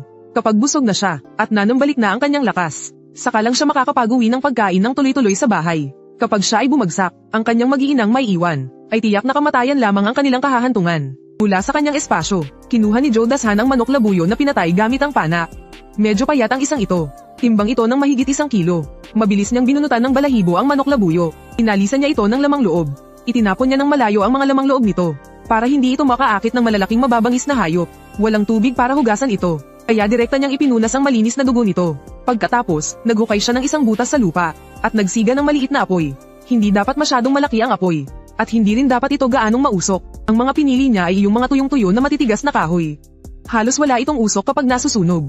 Tanging purong init lamang ang nalilikha. Isinalang niya sa apoy ang manok labuyo para ihawin. Hindi nagtagal, nagsimulang manliit ang balat ng manok. Ang mamula-mulang gintong mantika ay lumabas mula sa ilalim ng balat, na tumutulo sa mga nagbabagang uling, na nagbibigay ng napakabangong amoy na nakakatakam. May dinukot si Joe Dashan na isang maliit na supot ng asin mula sa kanyang espasyo. Isa rin ito sa mga gamit niya para sa paghahanda sa laban. Bagamat hindi ito marami, ngunit sapat na para lagyan ng kaunting asin. Agad na umangat sa ibang antas ang bango nito. Napalunok ng laway si Joe Dashan. Inilas niya ang isang hita ng manok. Hindi na niya inalintana ang paso. Direkta niya itong isinubo sa kanyang bibig. Ang malutong at bahagyang sunog na balat ng manok. Ang sariwa at malambot na laman nito, na may halo ng banayad na amoy ng kahoy na pino at alat ng asin. Isang kagat pa lang, para ng buhay ng isang Diyos. Nagmamadali siyang kumain. Ang mainit na karne ay pumasok sa kanyang tiyan. Naging isang umaagos na init. Pabilis nitong pinunan ang panghihina ng kanyang katawan. Isang manok gubat na may bigat na mahigit 2 kilo ang naubos niya hanggang buto. Kahit ang mga buto ay nginuya niya at nilunok. Busog na busog. Pinatay ni Joe Dashan ang apoy. Ginamit niya ang nyebe para takpan ang mga bakas. Tinapak-tapik niya ang kanyang tiyan. Pakiramdam niya ay puno ng lakas ang buong katawan. Ngayon, masasabi niyang tunay na siyang nabuhay muli. Tiningnan niya ang natitirang matabang manok gubat sa kanyang space. At ang 8 itlog, iyon ay para sa kanyang ina at mga nakababatang kapatid. Naisip niyang oras na para umuwi. Tumayo siya at ibinalik ang pala at compound bow sa kanyang space. Ang tanging hawak na lang niya ay ang piko na para lang magpanggap. Tiningnan niya ang tigang na lupain ng zigang. Kalbo pa rin ito, ngunit wala siyang pakialam. Hanggat may pagkain sa kamay, hindi siya mag-aalala. Tungkol naman kay Son Tuzi, alamig nang umisi si Joe Dashan. Naisip niyang nagsisimula pa lang ang magandang palabas. Kakalubog pa lang ng araw sa kanluran. Dumilim na ang liwanag sa kakahuyan. Nagtago si Joe Dashan sa isang baradong kanal. Hawak niya ang 2 manok gubat na kalalagot lang ng hininga. Habang nag-iisip, kung diretso kong iuwi ito sa nayon. Para na rin akong naghahanap ng kamatayan. Sa kasalukuyang Ching Shigo, kahit isang patay na daga ay pag-iinitan na ng mga tao. Paano pa kaya ang 2 matabang manok? Kung makikita ito ni Son Tuzi, aakusahan pa akong sumasabotahe sa komunidad. Hindi na makakakain ng karne, mapaparusahan pa. Naisip niyang kailangan itong linising mabuti. Mabilis kumilos si Joe Dashan. Naghukay siya ng malalim na butas sa kanal. Agad niyang binuksan ang loob ng manok gubat. Inilabas ang mga lamang loob. Itinabi niya ang puso at atay. Ang bituka ay ibinaon sa malalim na lupa para iwasan ang mga lobo. Hindi niya binunot ang mga balahibo. Nakakapagod ito at mahirap linisin. Dumiretso siya sa kanluran at hamukay ng isang malaking tipak ng dilaw na putik. Ipinahid niya ito sa manok, pasalungat sa ayos ng mga balahibo. Ikinuskos niya ito hanggang sa ugat ng mga balahibo. Binalot niya ang mga ito hanggang sa maging 2 bilog na bola ng putik. Ito ang pinakasimple ngunit pinakapraktikal na beggar's chicken. Walang ginamit na kaldero, walang ginamit na tubig. Iniluto ito sa usok habang nakakulob sa putik. Hindi rin makakaalpas ang sarap nito. Naglatag siya ng mga bato sa ilalim ng hukay. Nagsiga siya at hinintay na magbaga ang mga bato. Inihagis niya ang mga bola ng putik sa loob. Tinabyunan niya ito ng mainit na lupa at nagpatuloy sa pagsisiga. Ang oras ng paghihintay ang pinakamahirap. Samandal si Joe Dashan sa isang puno. Nagre-rebelde na ang kanyang kumakalam na sikmura. Kahit na kumain na siya ng isang buo kanina. Pero ang katawan niya ngayon ay parang isang walang katapusang hukay. Kahit gaano karaming mamantikang pagkain ay hindi ito mapupuno. Pagkalipas ng isang oras, gusto na ang luto. Hinukay niya ang lupa sa ibabaw. Tinuktok niya ang tumigas na parang bato na putik. Nabasag ang balot na putik. Kasama nitong natanggal ng maayos ang mga balahibo na parang paghuhubad ng damit. Isang masaganang amoy ng karne ang biglang sumenga. Ang lumitaw na karne ng manok ay maputi at malambot na may gininto ang kulay. Sumisirit ang taba sa ilalim ng balat nito. Hindi nagmadali sa pagkain si Joe Dashan. Kumuha siya ng ilang malalapad na dahon ng puno. Maingat niyang kinuha ang hita ng manok at hinimay ang makapal na karne ng dibdib. Napakalambot ng karne kaya tumutulo ang katas nito sa kanyang mga daliri. Pinigilan niya ang pagnanasang pati mga daliri niya ay kanyang sipsipin. Binalot niya ang mga piniling piraso ng karne. Ang 4 na malalaking balot ay para sa kanyang ina at mga nakababatang kapatid. Ang natirang kalansay, leeg, dulo ng pakpak at mga lamang loob. Ang naging karagdagang pagkain niya. Sa panahong ito na uso ang taggutom. Siya ang haligi ng kanilang pamilya. Kailangan niyang kumain ng sapat para magkalakas na muling maghanap ng pagkain. Pero ang pinakamasarap ay dapat para sa pamilya. Tulong. Dinampot ni Joe Dashan ang kalansay ng manok at agad itong kinagat. Malutong ang mga buto, at mabango ang katas ng buto. Para siyang isang makinang panggiling. Kahit ang malutong na buto at mga piraso ng laman ay dinurog niya sa pagmuya. Wala pang 10 minuto, naubos niya ang 2 kalansay ng manok. Kahit ang mantikang tumulo sa dahon ay dinilaan niya hanggang matuyo. Isang malakas na dighay ang kanyang pinakawalan. Naging mainit ang pakiramdam sa kanyang tiyan. Bumalik ang 80% ng kanyang lakas. Tinatay niya ang apoy. Ginamit niya ang sariwang lupa at nyebe para takpang mabuti ang mga bakas. Idinikit niya sa kanyang katawan ang 4 na nagbabagang siopaw. At sinimulan na niyang maglakad pabalik sa baryo. Pagpasok niya sa baryo, madilim na. Pagdaan sa matandang puno ng elm sa bungad ng baryo. May ilang matatandang babae na nagkukumpulan sa tabi ng pader at nagchichismisan. Tingnan niyo, bumalik na ang panganay ng mga Joe. Siguradong gutom na gutom yan. Sinadya ni Joe Dashan na maglakad ng kuba. Hinihila ang kanyang mga paa. Nagkunwaring parang mamamatay na. Umubo pa siya ng ilang beses. Ang mga mata ng grupo ay puno ng pagkatuwa sa kanyang sinapit. Napangisi si Joe Dashan sa kanyang isip. Sige, tumawa lang kayo. Mamaya, isasara niya ang pinto at kakain ng karne. Hahayaan silang magdusa sa lamig. Pumunta siya sa sira-sirang bakuran. Madilim ang loob ng bahay. Mabilis siyang pumasok sa loob. At isinara ang pinto gamit ang trangka. Pahinang tumawag si Joe Shaolan, Kuya. 3 payat na anino ang gumalaw sa higaan. Mahinang sinabi ng ina, Dashan, huwag ka nang pumunta bukas. Sinadya ka lang pahirapan ni Son na kalbo. Hindi umimik si Joe Dashan. Ibinagsak niya ang piko. Tinanggal niya ang butones ng kanyang jacket. Isang amoy ng karne na may kasamang init ng katawan. Ang biglang kumalat sa malamig na silid. Sa dilim, may isang lumunok ng laway. Kazem lakas ito ng kulob. Pabulong na sinabi ni Joe Dashan. Pinatakpan niya sa kanila ng mahigpit ang mga bintana. Si Joe Shaolan ang pinakamabilis na kumilos. Ginamit niya ang basahan para isiksik sa mga siwang ng bintana. Sinigurado niyang walang liwanag na makakapasok. Inilabas ni Joe Dashan ang 4 na balot na dahon. Sa tulong ng liwanag ng buwan, ang malaki at kulay gintong maningning na hita ng manok ay parang isang kumikinang na hiyas. Napatakip ng bibig si Joe Xiaomei. Muntik na siyang mapasigaw. Umulo ang laway ni Joe Erz sa kanyang baba. Sabi ni Joe Dashan, manok gubat daw ito. Inabot niya ang mga hita ng manok sa kanyang ina at kapatid na babae. Sabi niya, karne raw ito sa hita. Pampalakas ng katawan, hindi tulad ng pitso na puro payat na laman. Nakakabusog. Nanginginig ang kamay ni Joe Shaolan. Tinanong niya ang kuya niya kung paano naman siya. Sabi ni Joe Dashan, kumain na siya ng buto-buto ng 2 manok sa bundok. Sapat na raw ang mantika noon. Masyadong tuyo ang mga karneng ito.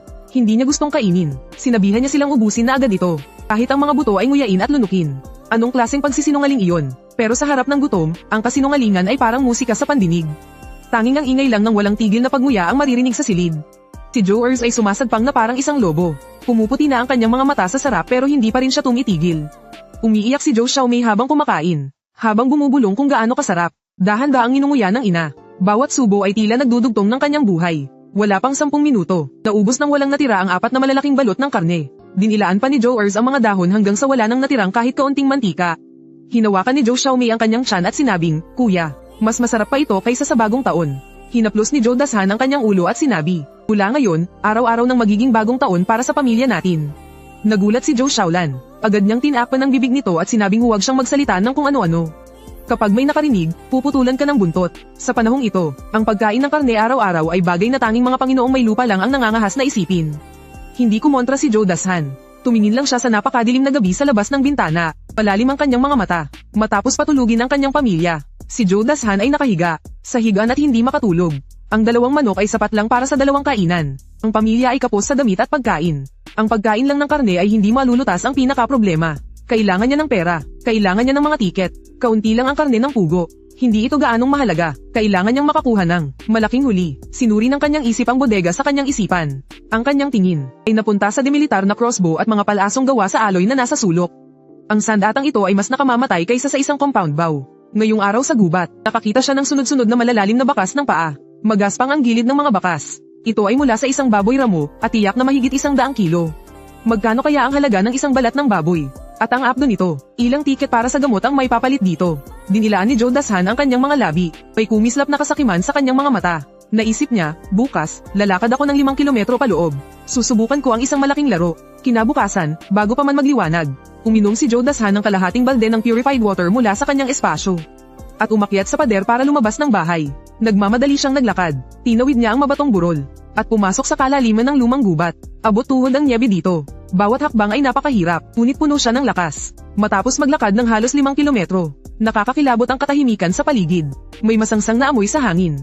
Huminto si Joe Dashan sa paglalakad. Sumanggot-singhot siya. Masyadong matapang ang amoy. Nasa unahan lang. Hinigpitan niya ang hawak sa kanyang pala. Sumilip siya mula sa likod ng malaking puno ng pino. 20 metro ang layo. Isang maitim na baboy ramo ang naguhukay. Sa laki nito, aabot ito ng mahigit 100 kilo. Balot ng itim na balahibo. Kasing tigas ng karayom na bakal. Nakalabas ang mga pangil nito. Pati ang batong sinlaki ng palanggana, isang sangkal lang ng nguso niya, tumalsik. Grabe, para itong bundok ng laman. Bumilis ang tibok ng puso ni Joe Dashan. Pero makapal ang balat at laman ng isang ito. Hindi ito basta-basta mapapatay ng isang pana lang kahit malapitan pa. Kapag sumugod ito, malilintikan itong maliit kong katawan, kailangan kong daanin sa diskarte. Nakita niya ang isang tuyong puno na nakatambas sa gilid. At ang nabuong siwang, mula sa kanyang espasyo, kumuha siya ng isang pirasong madugong lamang loob ng manok gubat. Inihagis niya ito sa bakanteng lupa. Pagkatapos ay ginamit niya ang kanyang mga kamay at paa para akyatin ang malaking puno ng pino sa tabi. Sumakay siya sa isang sanga na 3 metro ang taas. Itinabi niya ang pana at pinalitan ito ng isang high-carbon steel na pala. Sa ganitong distansya, mas epektibo ang pala kaysa sa pana. Gamit ang puwersa ng pagtalon mula sa itaas. Isang bagsak lang at mabibiyak ang bungo. Naamoy ng baboy ramo ang amoy ng dugo. Maingat itong umikot-ikot. Nang makumpirmang walang panganib, humagibis ito ng takbo palapit. Isang subaw lang, nilamon na nito ang lamang loob. Ngayon na, tumalon si Joe Dashan mula sa sanga ng puno. Ang buong katawan niya ay parang isang bala ng kanyan. Mahigpit ang pagkakahawak niya sa pala gamit ang 2 kamay. Ang dulo ng pala ay nakatutok pababa, diretso sa batok ng baboy ramo. Ang ataking ito ay may pinagsama-samang lakas ng buong katawan, bigat, at puwersa. Ang talim ng pala ay parang humiwalang ng tokwa. Bumaon ito sa pinakamarupok na bahagi ng leeg ng baboy ramo, kung saan nakakonekta ang gulugad nito. Sumirit ang dugo na parang bukal, at tumalsik ito sa buong mukha niya. Umalingaw-ngaw ang nakakakilabot na sigaw ng baboy ramo. Nagsisipag ito ng husto. Si Joe Dashan ay ipinaghahagis na parang basahang manika, pero hindi niya binitawan ng pala at kumapit siya ng mahigpit. Nakatapak ang 2 paa niya sa likod ng baboy. Ginamit niya ang bigat para idiin ito pababa. Narinig ang paglagutok ng mga buto. Ang sigaw ng baboy ramo ay naging mga hikbi.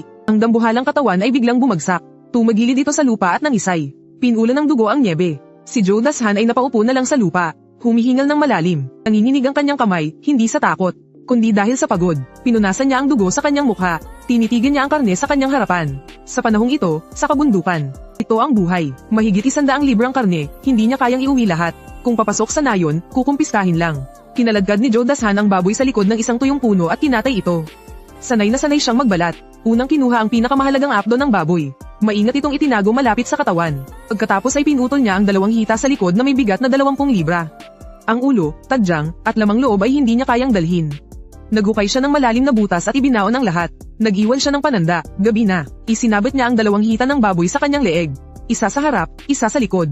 Ipinatong niya sa labas ang sirang cotton padded na jacket. Bagamat mukha siyang mataba at malaki, pero kung hindi lalapitan at kakapin, hindi mapapansin ang 40 librang bigat na ito.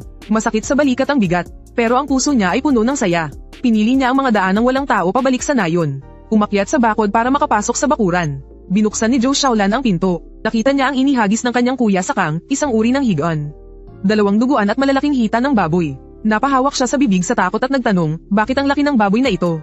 Nanginginig ang kamay ng ina habang hinihipo ang karne. Dashan, sabi niya.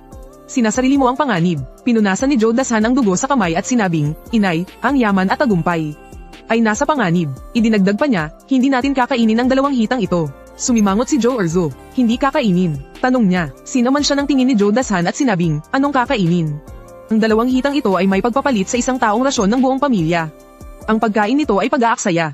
Hindi nakakabusog ng matagal ang karne. Ang pagpapalit nito sa mga butil, pera, at tiket ang pangmatagalang plano. Inutusan si Joe Shaolan na magpakulo ng tubig para hugasan ang mga mantsa ng dugo. Isinabat ito sa biga para matuyo sa hangin. Inatahi rin niya sa kanyang ina ang sirang buslo. Tumingin si Joe Dashan sa madilim na gabi sa labas ng bintana. Malalim ang kanyang tingin. Sabi niya, narinig daw niyang mayroong isang lihim na pamilihan sa bayan. Bukas ay pupunta siya roon para alamin ang daan. Sa ilalim ng matandang puno ng elm sa dulo ng nayon, naroon ang sentro ng impormasyon ng Qingshigo.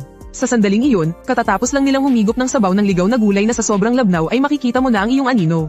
Ang mga kalalakihan, bata't matanda, ay nagtipon dito para magkwentuhan at palipasin ang gutom.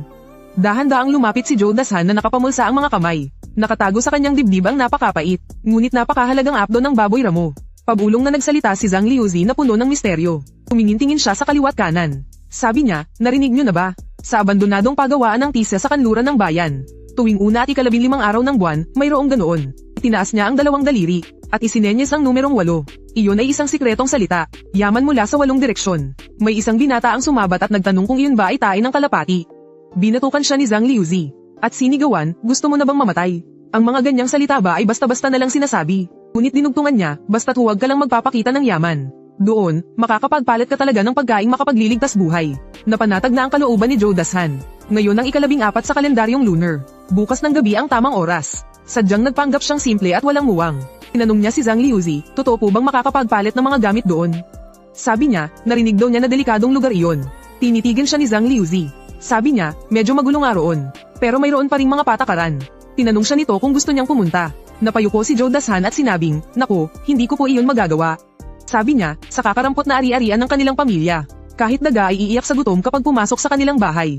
Ano naman ang may papalit ko? Nagtawanan ng lahat. Sino ba naman ang hindi nakakaalam na ubod ng hirap ang pamilyang Joe?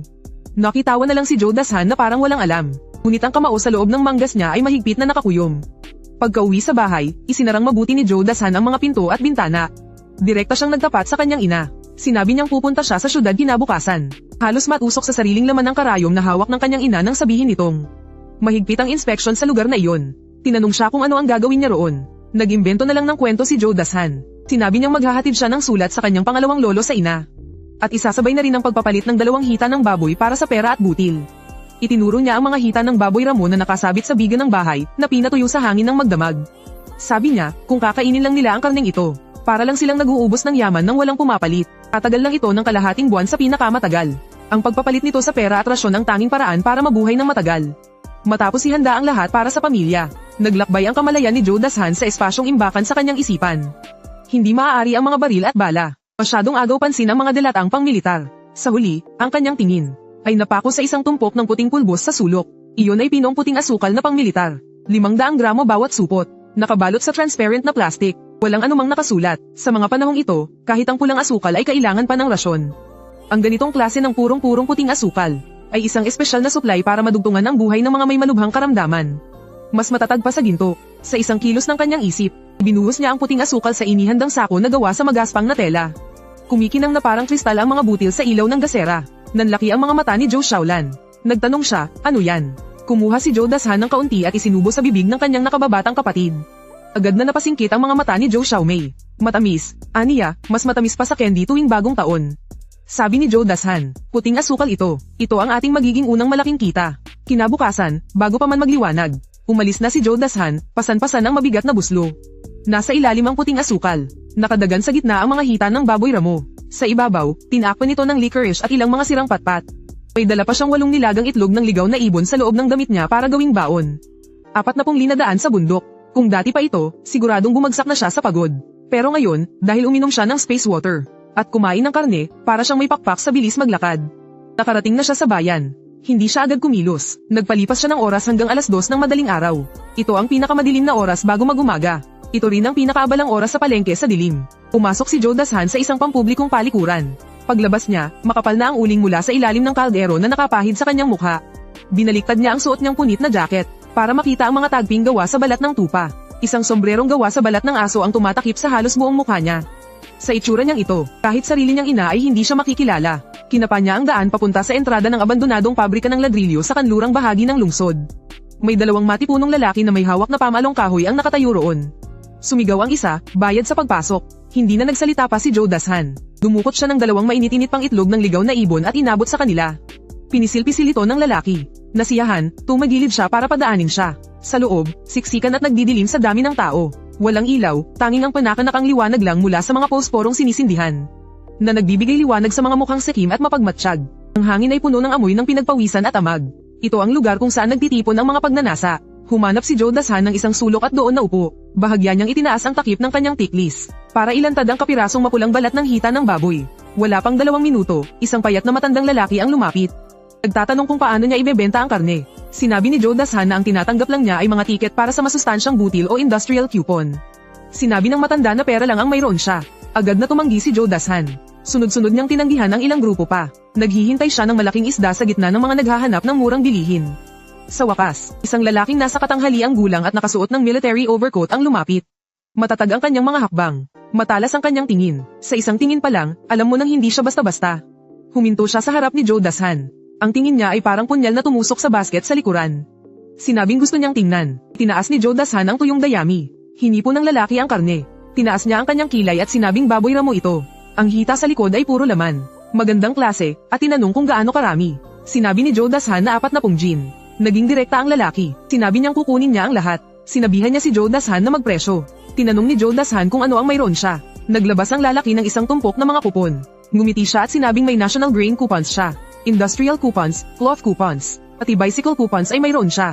Basta maganda ang produkto, hindi problema ang pera. Ito na ang taong hinahanap ni Joe Dashan. Ang magaling na direktor sa lugar, si Direktor Maria. Nagpresyo ng napakataas si Joe Dashan. Sinabi niya na para sa karneng ito, gusto niya 30 gin na halaga ng national grain coupons, at dagdag na 50. Kumunat ang noo ni Direktor Ma at sinabing, hindi ba't masyadong malaki ang hinihingi mo? Sinabi niyang ang kasalukuyang presyo ng baboy ay 1.25 lang. Sa kalkulasyon, aabot iyan ng halos 3. Mahina kong sinabi ni Joe Dashan, ito'y karne ng hayop gubat. Hindi kailangan ng kupon, at saka, mayroon pa akong isang magandang bagay dito. Kapag nakita mo, hindi mo naiisiping mahal. Habang sinasabi ito, kinuha niya ang supot na tela mula sa basket. Kinaligan niya ang tali, gamit ang mahinang ilaw mula sa flashlight na hawak ng lalaki. Ang isang supot ng asukal na kasing linaw ng kristal at kasing puti ng niebe ay agad na nagpaningning sa mga mata nilang dalawa. Sa dilim, ang ilaw ng flashlight ay nakatutok ng husto sa supot ng puting asukal. Kitang-kita ang marahas na paglunok ni Direktor Maria. Para siyang isang pato na sinasakal. Ang kanyang mga matang tuso ay biglang nanlaki at naging bilog na bilog. Iniunat niya ang kanyang magaspang na daliri. Gustong hawakan pero nag-aalangan. Sa huli, dahan-dahan siyang dumampot ng kaunti at isinubo ito. Agad itong natunaw sa kanyang bibig.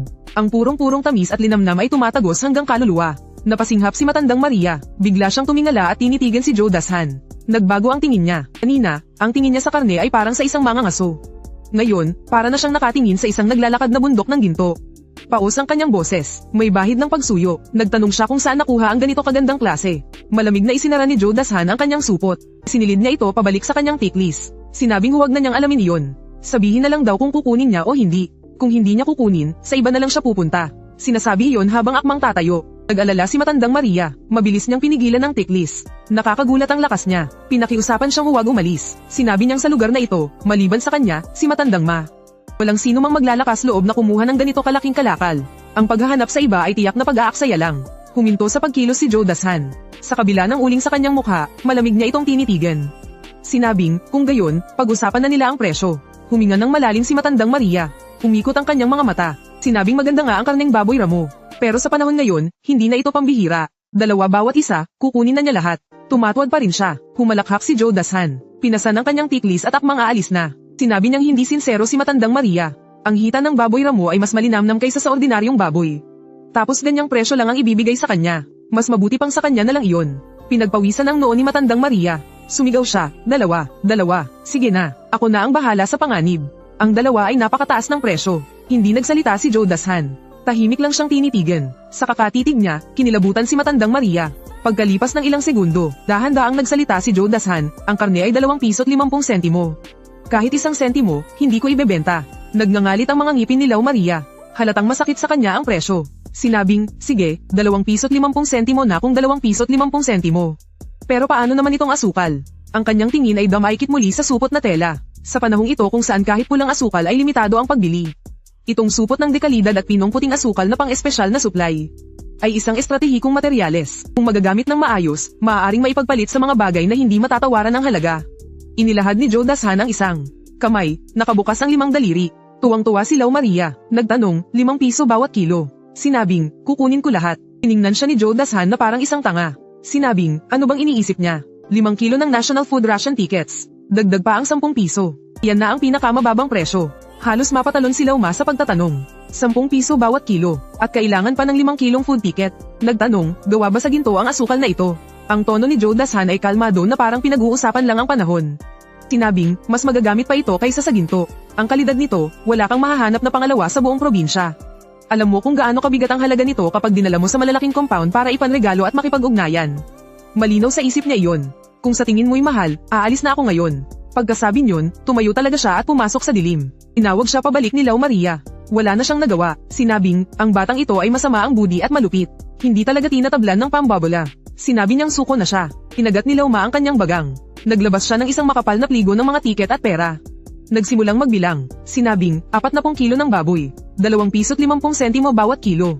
Ito ay 100 piso. Ang puting asukal, 1 kilo. 10 piso at 5 kilong tiket. Inutol siya ni Joe Dashan. Sabi niya para sa bayad sa baboy, kalahati ay cash, at kalahati ay mga tiket. Gusto niya ng tiket para sa tela, tiket para sa bulak, at mga industrial coupon. Napangiti ng mapait si matandang Maria. Sabi niya, ang batang ito ay marunong talagang magkwenta. Sabi niya, sige, meron siya. Pagkatapos ng isang komplikadong pagkwenta, napagkasunduan na ang huling plano. Naglabas si matandang man ng isang bungkos ng makukulay na tiket, at ilang piraso ng malalaking perang papel. Kinuha ni Joe Dashan ang pera at mga tiket. Sa tulong ng mahinang liwanag, isa-isa niyang siniyasat ng mabuti ang mga ito.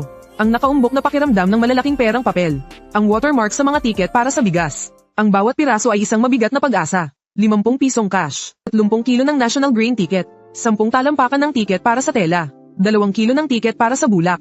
At 5 pirasong industrial coupon. Kumakabog ng malakas ang puso ni Joe Dashan. Sa panahong ito kung saan ang buwan ng sahod ng isang first class na manggagawa ay 18 piso lamang. Ito ay isang napakalaking halaga. Lalo na ang 30 kilo ng National Grain ticket. Kahit saan ka magpunta, ito ay matibay na pambayad. Nang makumpirmang walang mali, tapos na ang transaksyon. Bitbit ni matandang Ma ang pata ng baboy at ang asukal. Nawala ang panghihinayang sa kanyang mukha. Napalitan ito ng labis na kagalakan na parabang nakahanap ng kayamanan. Inabutan niya ito ng isang sigarilyo. Tinanong niya si Joe Dashan kung ano ang pangalan niya. Para kung may magandang paninda ulit, sa kanya ulit lumapit. Hindi kinuha ni Joe Dashan ang sigarilyo. Ibinaba niya ang kanyang sombrero. Tinakpan ang mukha at sinabing ang tawag sa kanya ay Pasang Gubat, sabi niya. Umalikod siya at nawala sa dilim ng gabi. Pinanood ni matandang Ma ang kanyang likod habang papalayo. Sabi ni matandang Ma sa sarili, delikadong tao pala itong si Pasang Gubat. Lumapit ang malaking lalaki na nagbabantay sa lugar. Pabulong siyang nagtanong kung dapat ba nilang sundan. Sabi niya, mukhang malaki ang dala ng batang iyon. Agad siyang sinampal ng malakas ni matandang Maria. Umikot sa kinatatayuan ang malaking lalaki. Walang silbi kahit murahin mo pa siya. Kung gusto mong mamatay, huwag mo siyang idamay. Ang taong kayang maglabas ng ganitong espesyal na puting asukal ay imposibleng ordinaryong tao lang. Paano kung mayroon silang koneksyon? Hindi man lang nila malalaman kung paano sila namatay. Umalis si Joe Dashan sa paggawaan ng tisa. Sinadya niyang dumaan sa mga iskinita at madidilim na sulok. Bilang isang dating scout, likas na sa kanya ang pagiging alerto sa lahat ng oras. Kada ilang hakbang ay dumidikit siya sa pader para makinig sa paligid. Para masigurong walang nakasunod sa kanya, nakahinga siya ng maluwag. 4:00 na ng madaling araw. Tahimik at walang tao sa mga kalsada ng bayan. Hinugasan niya ang kalahati ng uling sa kanyang mukha sa isang pampublikong banyo. Inayos niya ang kanyang makapal na jacket. Ibinaba ang kanyang sombrero, habang kinakapa ang mainit-init na balutan ng pera sa kanyang dibdib. Kumukulo ang dugo sa buo niyang katawan sa sobrang pananabik. Sa wakas, may pera na siya. Ito ang pag-asa ng buong pamilya niya para mabuhay. Bigla na lang kumalam ang sikmura niya. Nang medyo gaman ang kanyang pakiramdam, bigla niyang naramdaman ang matinding gutom. Tumingala si Joe Dashan. Isang napakabangong amoy ng karne ang dala ng hangin, na nanggagaling sa direksyon ng state-run na restaurant. Amoy ito ng malalaking siopaw. Napalunok siya ng laway. Nag-aapoy sa pagnanasa ang kanyang mga mata. Naisip niyang kumain muna ng masarap. Nagmamadali siyang naglakad papunta sa state-run na restaurant. Yung eksena na ihahampas niya ang pera sa mesa at sisiga para umorder ng 5 siopaw ay ilang beses na niyang pinangarap. Ngayon, sa wakas ay magkakatotoo na. Maliwanag na ang langit. Ang umaga sa bayan ay may malamig na amoy ng usok mula sa uling. Nakatayo si Joe Dashan sa kanto ng kalye. Huminga siya ng malalim. Pakiramdam niya ay gaman ang buong katawan niya. Hindi niya namalayang ipinasok niya ang kamay sa loob ng kanyang jacket. At muling kinapa ang umbok na balutan ng tela. Ang matigas na bagay doon ay ang pera. Ang malambot na bagay ay mga tiket. 50 yuan at 30 Jin na pambansang food coupon, at isang salansan ng magugulong industrial coupon, mga cloth coupon, at cotton coupon. Sa panahong ito, ang isang Jin ng baboy ay ilang sentimo lamang. Ang halagang ito ay sapat na para makapaglakad ng taas noo ang isang tao. Umalam ang sikmura niya, at nagsimula itong tumunog, pero hindi siya nagmadaling kumain. May mga bagay na mas mahalaga kaysa sa pagkain. Hinigpitan ni Joe Dashan ang kanyang sirang padded jacket. Dumiretso siya sa supply cooperative sa pinakaabalang kalye ng bayan. Hindi pa oras ng pagbubukas, ngunit may mahaba ng pila sa labas ng pinto. Ang lahat ay nakayuko, at ang kanilang mga kamay ay nakatago. Mahigpit nilang hawak ang mga lukot-lukot na pera. Bakas sa kanilang mga mata ang pagkabalisa. Nagbulungan ang matandang babae sa unahan. Sabi niya, narinig daw niyang may dumating na kaunting asukal na pula. Kailangan niyang makakuha agad ng kalahating gin. Kanak lang ng manugang niya at walang gatas na maibigay. Tahimik na pumila si Joe Dashan sa dulo ng linya. Bumukas ang malaking pinto. Ang mga tao ay dumagsa na parang alon. Ang tindero na nakasuot ng asul na Amerikana ay halatang naiinip. Sumigaw siya ng malakas, huwag kayong magsiksikan. Kapag nagsiksikan pa kayo, wala na akong ibebenta. Talagang naging epektibo ang sigaw na iyon. Ang mga tindero ng kooperatiba ay may mga permanenteng trabaho. Walang sino man ang naglakas loob na galitin sila. Sumabay si Joe Dashan sa daloy ng mga tao at nakipagsiksikan papasok. Sa loob, puno ng pinaghalong amoy ng toyo, deprint na tela, at gauze. Hindi siya sumali sa kaguluhan para makakuha ng asukal na pula. Hindi rin niya tiningnan ang mga produktong industrial na hindi niya kayang bilhin. Dumiretso siya sa sundries counter. Ang matabang babae sa likod ng counter ay kumakain ng butong pakwan. Hindi man lang siya tumingin. Nagtanong siya, anong bibilhin? Sabihin mo na, kumatok si Joe Dashan sa salamin. Sinabi niyang kailangan niya ng 5 gin ng coarse salt, 10 kahon ng posporo, at 2 rolyo ng itim na sinulid, 1 rolyo ng puting sinulid, 1 pakete ng malalaking karayom sa pananahi. Huminto sa pagkain ng buto ng pakwan si Pangda. Sa wakas, tiningnan niya ito ng maayos. Nakita niyang isa lang itong pobreng bata na may sira-sirang padded jacket at butas na sombrero. Kumunat ang noo niya. Bigla siyang nagtanong kung may ticket ba ito. May pera ka ba? Baka naman nandito ka lang para pagtripan ako. Hindi rin naman siya masisisi. Karaniwang pamilya kasi, kapag bumibili ng asin, paunti-unti lang. Sino ba naman ang bibili ng 5 kilo ng sabay-sabay? Hindi na umimik pa si Joe Dashan. Nilabas niya ang isang lukot-lukot na 1 yuan. At ilang industrial coupon. Dahan-dahan niyang inilapag sa counter. Hindi malakas ang pagkilos niya. Pero may diin. Ang malaking perang papel na iyon ay kapansin-pansin sa salamin na counter. Kinuha ni Pangda ang pera at itinapat ito sa liwanag. Bumulong siya, mukhang pulubi. Pero galante ka pala kung gumastos. Tumayo siya at pumunta sa malaking banga para kumuha ng asin. Kailangan ni Joe Dashan ng ganito karaming asin. Dahil may mahalaga siyang paggagamitan nito. Ang mga mahuhuli niyang hayop sa hinaharap ay kailangang ipreserba sa asin. Kung walang asin, mabubulok ang karne sa loob ng 2 araw. Nang makuha na ang asin, pabigat ito sa sako nang matanggap niya. Sumunod ang 10 kahon ng posporo. Iyon ang buhay sa pamumuhay sa liblib na kabundukan. At panghuli, sinulid at karayom para sa padded pants ng kapatid niyang si Joe May. Kitang-kita na ang tuhod niya rito. Kung hindi ito tatahiin, maninagas siya sa lamig. Lahat-lahat ay 1 yuan at 35 sentimo. Inuha ni Joe Dashan ang sukli. Isinilid niya ang mga pinamili sa basket na nasa likod niya. Ang pakiramdam na gumastos ng pera para makabili ng mga kailangan ay nagbigay sa kanya ng matinding kapanatagan. Bago umalis, umikot muna siya sa loob ng kooperatiba. Isang bagong-bagong Forever brand na bisikleta, 168 yuan kasama ang isang tiket. Isang Panda brand na radyo, 50 yuan at isang industrial coupon. Kaya niya nang bilhin ang mga bagay na ito ngayon. Pero hinding-hindi niya dapat bilhin. Huwag ipangalandakan ang yaman. Isang pobreng tagabundok na biglang nagsusuot ng relo at nagbibisikleta ay naghahanap lang ng gulo. Naisip niya, balang araw, iuuwi niya ang lahat ng ito. Lumabas si Joe Dashan sa malaking pinto. Hamampas ang malamig na hangin. Muling kumalam ang kanyang sikmura. Sa pagkakataong ito, hindi na siya nagpigil. Sinundan niya ang nakakatakam na amoy papunta sa pampublikong kainan. Hindi pa man siya nakakapasok. Ang purong amoy ng palamang baboy at sibuyas ay nagpalaway na sa kanya. Itinaas niya ang makapal na kurtinang curtain. Sumalubong sa kanyang mukha ang alon ng init mula sa loob. Lumapit si Joe Dashan sa counter at sinabing, 5 siopaw nga. Hindi man lang tumingala ang serbidora. Sinabing, ang isang siopaw ay 15 sentimo. At 100 gramo ng food coupon. Bayad at coupon muna. Ang 5 siopaw ay nagkakahalaga ng 75 sentimo. Kasama ang kalahating kilong food coupon. Noong araw, katumbas na nito ang kalahating taong ipon ng pamilyang Joe. Hindi nagbago ang ekspresyon ni Joe Dashan. Naglabas siya ng 1 piso at 1 kalahating kilong national food coupon at ipinatong sa mesa. Aakmang magtanong na sana ang serbidora kung hindi na kailangan ng sukli. Nang bigla siyang matauhan, kinuha niya ang pera at coupon. Sumigaw sa kusina, 5 malalaking siopaw. Dahil sa sigaw na iyon, napalingon ang lahat ng kumakain sa loob. Sino ba yang napakagalante? Isang bilihan, 5 piraso agad. Hindi nagtagal, isang siopaw na sinlaki ng kamao ang inilabas mula sa isang malaking tray. Maputi at matambok, at umuusok pa sa init. Nagniningning sa mantika ang balat nito. Dinampot ni Joe Dashan ang isa, napakainit. Ngunit hindi niya ito binitawan. Ibinuka niya ng malaki ang kanyang bibig at kinagat ito ng todo. Tumabog sa kanyang bibig ang nagiinit na katas ng karne. Malambot ang tinapay at napakasarap ng palaman. Agad na bumalat ang lasa ng mantika sa buong bibig niya. Sobrang sarap, parang gusto mo nang malunok ang iyong dila. Para siyang hayop kung kumain. Ilang subaw lang at nilunok na niya ito. Isang mainit na pakiramdam ang damaloy sa kanyang lalamunan papunta sa kanyang sikmura. Gama ng buong pakiramdam ko. Para akong nabuhay muli. Ito ang tunay na buhay. Habang tinitingnan ang natitirang 4 na piraso sa plato, pinigilan niya ang pagnanais na kumain pa ng isa. Nasa bahay pa ang kanyang ina at mga nakababatang kapatid. Nagtitiyaga pa rin sila sa pagkain ng darak.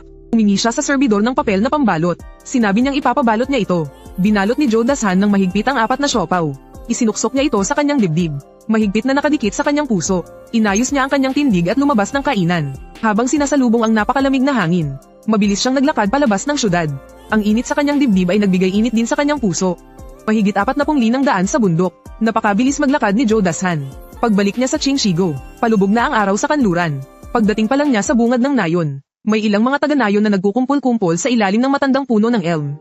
May itinuturo habang nagbubulungan. Hindi ba tiyan ang binata ng pamilyang Joe? Ang umbok-umbok ng dala niya sa dibdib. Huwag mong sabihing may ninakaw siya. Kagagaling lang ng mga chismis sa kanyang pandinig. Isang matinis at masakit na boses ang biglang umalingaw-ngaw. Aba, hindi ba't si Dashan yan? Saan ka ba yumaman? Anong itinatago mo sa dibdib mo? Kayamanan na natigilan sa paglakad si Joe Dashan. Hindi na niya kailangang lumingon para malaman kung sino iyon. Si Sun Pang, ang asawa ng leader ng maliit na grupo na si Sun Kalbo. Ang pinakachismosa at palengkera sa buong nayon. Bigla siyang sumangot singhot. Ang bango naman, sabi niya. Tinanong niya kung ang nasa dibdib nito ay siopaw na may laman. Naamoy ko na, sabi niya. Dahil sa sigaw na iyon, nakuha niya ang atensyon ng lahat. Sa panahong ito ng matinding tagutom, ang mga salitang siopaw na may laman ay mas malakas pa sa kulog. Agad na prinotektahan ni Joe Dashan ang kanyang dibdib. Iyon ang pagkaing magliligtas sa buhay ng kanyang pamilya. Malamig niyang binitawan ng 4 na salita. Wala raw siyang pakialam. Madilim ang kanyang mga mata.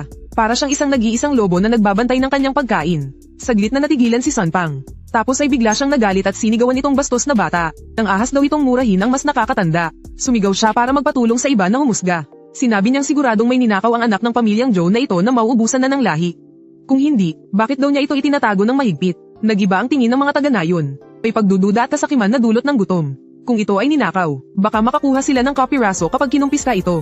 Ilang tao ang lumapit. Sinabi nila na ilabas niya ito para makita nila. Kung wala kang tinatago, ipakita mo sa amin.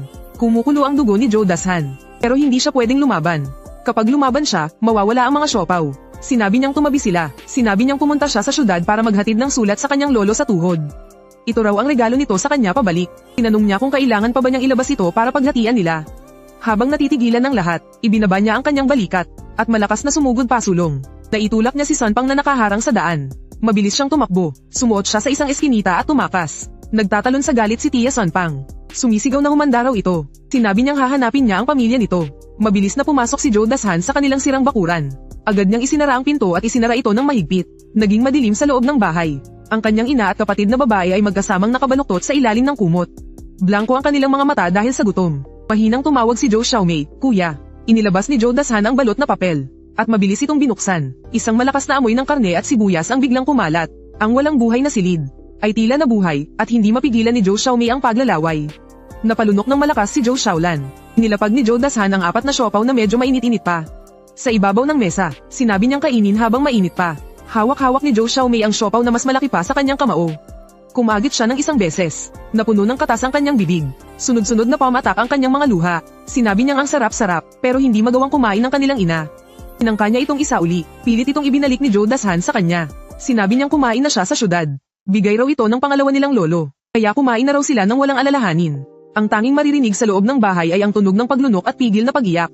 4 na malalaking siopaw. Para sa pamilyang ito ay parang pagkain ng mga hari.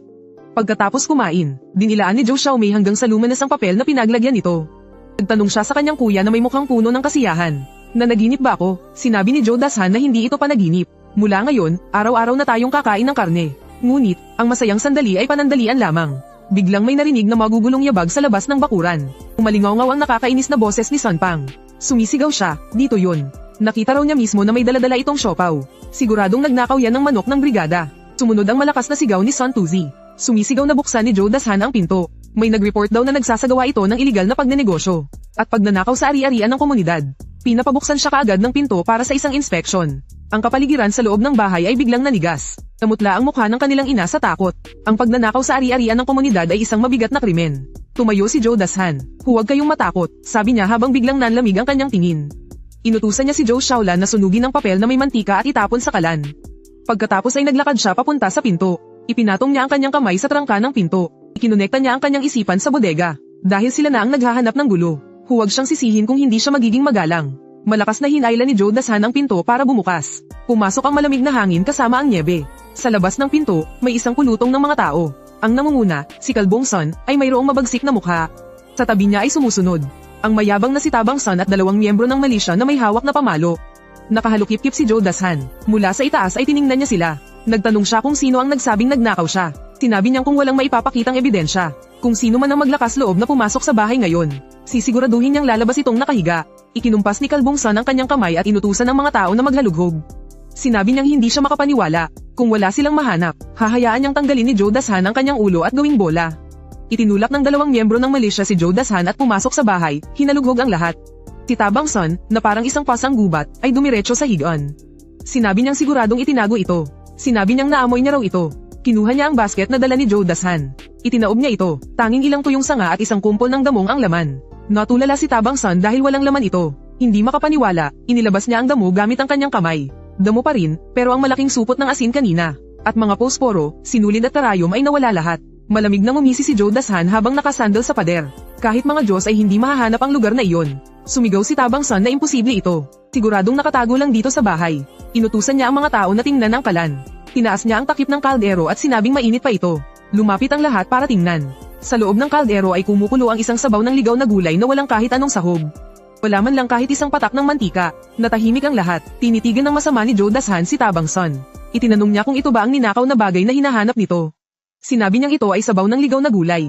Ito ang pagkain ng buong pamilya niya. Tinanong niya kung gusto nitong tikman. Ang tiyahin ni Tabang Son ay naghahalongkat pa rin sa abo ng kalan. Sa huli, napaso lang ang kanyang kamay at wala siyang nahanap na kahit kapirasong buto. Namulan na parang atay ng baboy ang mukha ni Kalbong Son. Sobrang nakakahiya, nagdala ng mga tao para manghuli ng magnanakaw. Ang nahuli ay isang kaldero ng sabaw ng ligaw na gulay. Sinigawan niya ang sarili niyang asawa para patigilin ito. Saka humarap para pagbantaan si Zhou Dashan. Kahit walang nakita, hindi ibig sabihin na malinis siya. Sinabing may nag-report daw kaya kailangan nilang mag-imbestiga. Parte lang ito ng aming trabaho. Itinuro ni Zhou Dashan ang sirang pinto ng aparador. At ang kanyang umiiyak na ina. Humakbang siya palapit. Ang bigat ng kanyang presensya ay nagpa-atres kay Son Kalbo. Sinabi niyang ang pag-aakusa ng walang ebidensya ay pang-aapi sa pamilya ng isang bayani. Sinabi niyang kapag lumaki ang isyong ito, pati si Son Kalbo ay hindi na magiging kapitan. Nataranta si Son Kalbo. Sinabi nitong tigilan na niya ang pagsasalita ng kalokohan. Para raw ito sa kaligtasan ng ari-arian ng komunidad. Matatag at malakas ang boses ni Zhou Dashan. Sinabing, dahil nagmamalasakit ka sa ari-arian ng komunidad. Sakto, dahil may irereport din ako. Sinabing inirereport niya ang pamilya ni Son Kalbo sa pagnanakaw sa sarili nilang binabantayan. Nagtatago sila ng bigas ng bayan. Nagkagulo ang mga tao. Ang pagtatago ng bigas ng bayan ay isang malaking kasalanan. Nanginginig sa takot si Son Kalbo. Sinigawan niya si Zhou Dashan na puro kasinungalingan ang sinasabi. Sinabing kung walang maipapakitang ebidensya, yari sa kanya si Zhou Dashan. Sinabi ni Zhou Dashan, ang ebidensya ay nasa ilalim ng malaking banga ng banoroong gulay sa bodega niyo sa ilalim ng lupa. Ang tingin ni Zhou Dashan ay sintalas ng isang espada. Nakatitig siya ng mariin kay Son Kalbo. Sa kaunting pulbos ng buto na nakadikit sa manggas nito. Aksidente niya itong natuklasan ilang araw na ang nakalipas nang buksan niya ang scan ng function. Tinanong niya si Son Kalbo kung kaya nitong dalhin ang lahat para tingnan. Sinabing, kapag wala, buhay ko ang kapalit. Pero kapag meron, baka mabakbakan ka ng balat. Sa sandaling iyon, pumasok si matandang kalihim Chen Shangfu na may dalang tasa ng tsaa. Sinabi niyang, dahil may nag-report, kailangan nating imbestigahan. Inutusan si Son Kalbo na manguna sa daan. Sinabing, kung malinis ang konsensya mo, wala kang dapat ikatakot. Nang inag ang katawan ni Son Kalbo, halos matamba na siya sa sahig. Tapos na ang lahat, lalong lumakas ang ihip ng hangin. Isang malaking grupo ang nagmarcha patungo sa bahay ni Son Tuzi. Nangunguna sa paglalakad si Zhou Dashan. Malalaki at matatag ang kanyang mga hakbang. Ang matandang kalihim na si Chen Shangfu ay nakasunod sa tabi niya, suot ang isang military overcoat. Napakadilim ng kanyang mukha, halos tumulo na ang galit. Habang si Son Tuzi naman ay napapagitnaan nila. Nanginginig na ang kanyang mga binti. Sa bawat hakbang niya, para siyang nakatapak sa bulak. Nanghihina, lumapit siya kay Chen Shangfu. Nanginginig ang kanyang boses. Nagmakaawa siyang sinabi na ginagawa lang ito ni Zhou Dashan dahil hinalughog niya ang bahay nito. At nagtatanim ito ng sama ng loob sa kanya. Gumaganti lang daw ito, at sinabing wala talagang nakatagong pampublikong butil sa bahay niya. Hiniling niya sa matandang kalihim na maniwala sa kanya. Huminto sa paglalakad si Chen Shangfu. Malamig niya itong tiningnan. Sinabi niyang napakaraming taon na siyang naging pinuno. Kung wala kang itinatago, anong kinatatakot mo? Hayaan mong silipin ng lahat. Ito na ang pagkakataon para malinis ang pangalan mo. Tinanong niya kung hindi ba niya kaya. Sa narinig, halos mapairap sa kaba si Son Tuzi. Maglalakas loob ba siya? Syempre hindi. Ang 2 sakong butil ng sorghum na iyon ay tunay na ebidensya. Kapag nakita iyon ng lahat, tapos na siya. Pagdating sa tarangkahan ng bahay ni Sun Tuzi, ito ang magandang bahay sa buong nayon. Habang ang lahat ay nakatira sa mga bahay na gawa sa putik o kahit sa mga kubo. Ang bahay ni Sun Tuzi ay yari sa asol na ladrilyo. Maging ang pader ng bakuran ay mas mataas kaysa sa iba. Habang nakatingin sa marangyang bakuran, ang mga gutom na taga-nayon sa likuran na naninilaw at payat, lalong nag-apoy sa inggit ang kanilang mga mata. Nagutos si Chen Changfu, buksan ang pinto. Nag-aatubiling inilabas ni Sun Tuzi ang susi. Sa sobrang panginginig ng kamay, hindi niya maitapat sa susian. Isang milisya sa tabi niya na matagal nang hindi siya gusto. Ang biglang umagaw ng susi, at binuksan ang tarangkahan ng bakuran. Ang lahat ay nagsuguran papasok. Nagdiretso si Joe Dashan sa cellar sa paanan ng pader sa kanlurang bahagi ng bakuran. Ito yung cellar na ginagamit para mag-imbak ng iba't ibang gulay. Ay takip itong makapal na banig na gawa sa dayami. At pinatungan pa ng ilang malalaking bato. Itinuro niya ang cellar at sinabing, nandyan lang sa ilalim. Humawak ng mahigpit si Sun Kalbo sa hamba ng pinto. Nagmamatigas at ayaw gumalaw. Sinabi niyang puro bangalang ng atsara ang nasa ilalim. Wala namang bigas dyan. Ngumisi ng mapang-asar si Joe Dashan. Sinabi niya, malalaman natin kung meron o wala kapag bumaba tayo para tingnan. Inutusan niya ang mga milisya na tulungan siyang alisin ang takip. Ganyan talaga, kapag may isang bagsak na, pagtutulungan pa ng lahat. Dati kasi, naghahari-harian si Sun Kalbo. Marami siyang taong ginalit, ngayong nakikita nilang malapit na siyang malasin. Itong mga milisya ay mas masigasig pa kaysa kaninuman. Mabilis na tinanggal ng ilang tao ang banig na dayami. Lumitaw ang madilim na bungangan ng cellar. Isang maasim at mabahong amoy mula sa banoroong gulay ang sumalubong sa kanila. Sa isang kumpas ng kamay ni Chen Changfu, nagutos siyang may magsindi ng sulo at bumaba. 2 milisya na may hawak na sulo ang bumaba gamit ang hagdan. Sumunod agad sa kanila si Joe Dashan. Madilim at malamig sa loob ng cellar. Pero maluwag naman ang espasyo. Sa tabi ng pader ay may 2 malalaking banga na kalahati ng taas ng tao. Punong-puno ang mga ito ng nakababad na atsara. Sa tabi nito ay mayroon ding mga patatas at labanos, na nakatambak na parang maliliit na bundok. Sa pagtingin pa lang sa mga imbak na ito, di hamak na mas mayaman na siya kumpara sa isang ordinaryong pamilya. Isang milisya na may hawak na sulo ang umikot para tingnan ang paligid. Tila naguguluhan siya. Sinabi niyang, wala namang ibang nandito. Ang mga taong nasa itaas na nakadungaw sa bungangan ng cellar, ay nagsimula na ring magbulungan. Nang marinig ito ni Sun Kalbo na nasa itaas, medyo gaman ang kanyang pakiramdam. Bahagyang nabawasan ang kanyang kaba. Akman na sana siyang magsasalita para sabihing biktima lang siya. Ngunit sa sandaling iyon, lumapit si Joe Dashan sa pinakamalaking banga ng atsara. At sinabi niya, ay urong niyo ang bandang ito. Natigilan sandali ang milisya. Napakabigat naman ito. Nagtanong kung sino naman ang magtatago ng pagkain sa ilalim ng banga. Isang salita lang ang sinabi ni Joe Dashan, alisin. Masyadong tiyak ang tono ng kanyang boses. Masyadong kumbinsido ang kanyang tingin. Kaya mapipilitan ka talagang maniwala. Nagkatinginan ang 2 milisya. Itinusok nila ang sulo sa dingding na lupa. Itinaas nila ang kanilang mga manggas. Sumisigaw habang sabay na nagbubuhat. Bahagya nilang naisag ang mabigat na banga. Lumitaw ang lupa na dating nadadaganan ng banga. Halatang mas bago ang kulay ng lupa roon kumpara sa paligid. Tila kakakalkal lang nito. Kinuha ng milisya ang pala at itinulos ito sa lupa. Wala pa siyang kalahating talampakang nahuhukay. Nang may tumamang matigas na bagay sa pala, tuwang-tuwang sumigaw ang milisya, may laman. Nang marinig ito ni Sun Tuzi mula sa itaas, umikot ang kanyang mga mata, at tuluyan ng bumagsak sa sahig. Agad na basa ang kanyang pantalon. Lagot na, sa silong, binilisan ng mga milisya ang kanilang pagkilos. Sa ilang palalang, naalis na nila ang lupang nakapatong. Isang tabla ang lumitaw. Itinaas nila ang tabla. Sa ilalim nito ay isang hinukay na butas. Sa loob ng butas ay nakalatag ang 2 sakong siksik sa laman. Mahigpit na nakatali ang bibig ng mga sako. Nakatatak sa sako ang 4 na pulang salita para sa People's Commune. Sa liwanag ng sulo, lalo itong nakakasilaw. Buksan ninyo para makita. Sa kanyang boses, may galit na hindi na mapigilan. Lumapit si Joe Dashan. Inilabas niya ang patalim sa kanyang baywang at mabilis itong hiniwa. Nahiwa ang sako at bumukas ito. Nakabuyangyang sa lupa ang pulang sorghum. Pula na parang dugo. Pagkain nga, ito ang butil na para sa bayan na ibinigay ng buong nayon habang sila ay nagtitiis ng gutom. Dumakat ng isang dakot ng sorghum ang milisya sa silong. Nanginginig ang kanyang mga kamay. Minura niya si Sun Tuzi, hayop ka. Sabi niya, sila ay puro sabaw lang ng ligaw na gulay ang iniinom. May tinatago siyang magagandang bagay sa bahay. Sa sandaling iyon, lahat ay nag-aapoy na sa galit. Galit, isang galit na sukdulan at nag-aalab. Sa panahong ito na maraming namamatay sa gutom. Ang pagtatago ng rasyon para sa bayan. Iyan ay katumbas na ng pagnanakaw na may kasamang pagpatay. Galit na sumigaw si Chen Changfu at inutusan ang mga tao na kunin ang mga sako. At dakpin ninyo sila para sa akin. 2 sako ng bigas na sorghum ang dinala sa gitna ng bakuran. Umaabot sa 200 jin. Sina Sun Tuzi at Sun Pangshen ay idinagan na sa lupa ng mga galit na residente. Ginapos sila ng mahigpit. Galit na sumugod ang mga residente. At pinalibutan si Sun Tuzi. Nag-aalab ang damdamin ng mga tao. Ang sama ng loob na naipon sa araw-araw. Idinagdag pa ang galit na dulot ng gutom. Naging sanhi ito upang mawalan ng kontrol ang sitwasyon. Kaawa-awa ang kalagayan ni Sun Tuzi. Habang nagmamakaawa na huwag siyang saktan. Sinasabi niyang sandali lang siyang nagkamali ng isip. Sumigaw ng malakas si Chen Changfu, at pinigilan ang nagwawalang mga tao. Tiningnan niya si Sun Tuzi na nakahandusay at nanghihina sa lupa. Walang bahid ng awa sa kanyang mga mata. Tanging pandidiri lamang. Si Sun Tuzi, bilang isang opisyal ng brigada, ay ninakawan ang sarili niyang binabantayan. Nagtago ng rasyon para sa bayan. Ang ginawa niya ay sukdulan ng sama. Simula ngayon, tinatanggal ko ang posisyon ni Sun Tuzi bilang leader ng maliit na pangkat. Ikulong muna siya at ang babaeng iyan sa kamalig ng mga baka sa himpilan ng brigada. Bukas ng umaga, ihatid sila sa komuna para harapin ang kaparusahan. Mula sa mga tao, umugang ang malakas na hiyawan ng pagsang-ayon. Lumingon si Chen Changfu. Tiningnan niya ng may komplikadong emosyon si Zhou Dashan na nakatayo sa gilid. Ang binatang ito nakaraniway tahimik at hindi pala salita. Ngayon ay gumawa ng isang bagay na yayanig sa lahat. Hindi lang niya nilinis ang kanyang pangalan sa mga hinala. Pinabagsak din niya ang isang tirano sa kanilang nayon. At higit sa lahat, nakakatakot ang kanyang pagiging kalmado mula simula hanggang wakas. Tinapak ni Chen Changfu ang balikat ni Zhou Dashan. Sa pagkakataong ito, napakalaki ng iyong naitulong. Ngayong nahanap na ang mga pagkain. Bibigyan ka ng gantimpala ng grupo ayon sa mga patakaran. Umuwi ka na muna. Tumango si Zhou Dashan. Hindi siya nagpakita ng labis na kagalakan. At hindi rin niya lalong idiniin ang kalaban. Tiningnan lang niya ito ng malamig.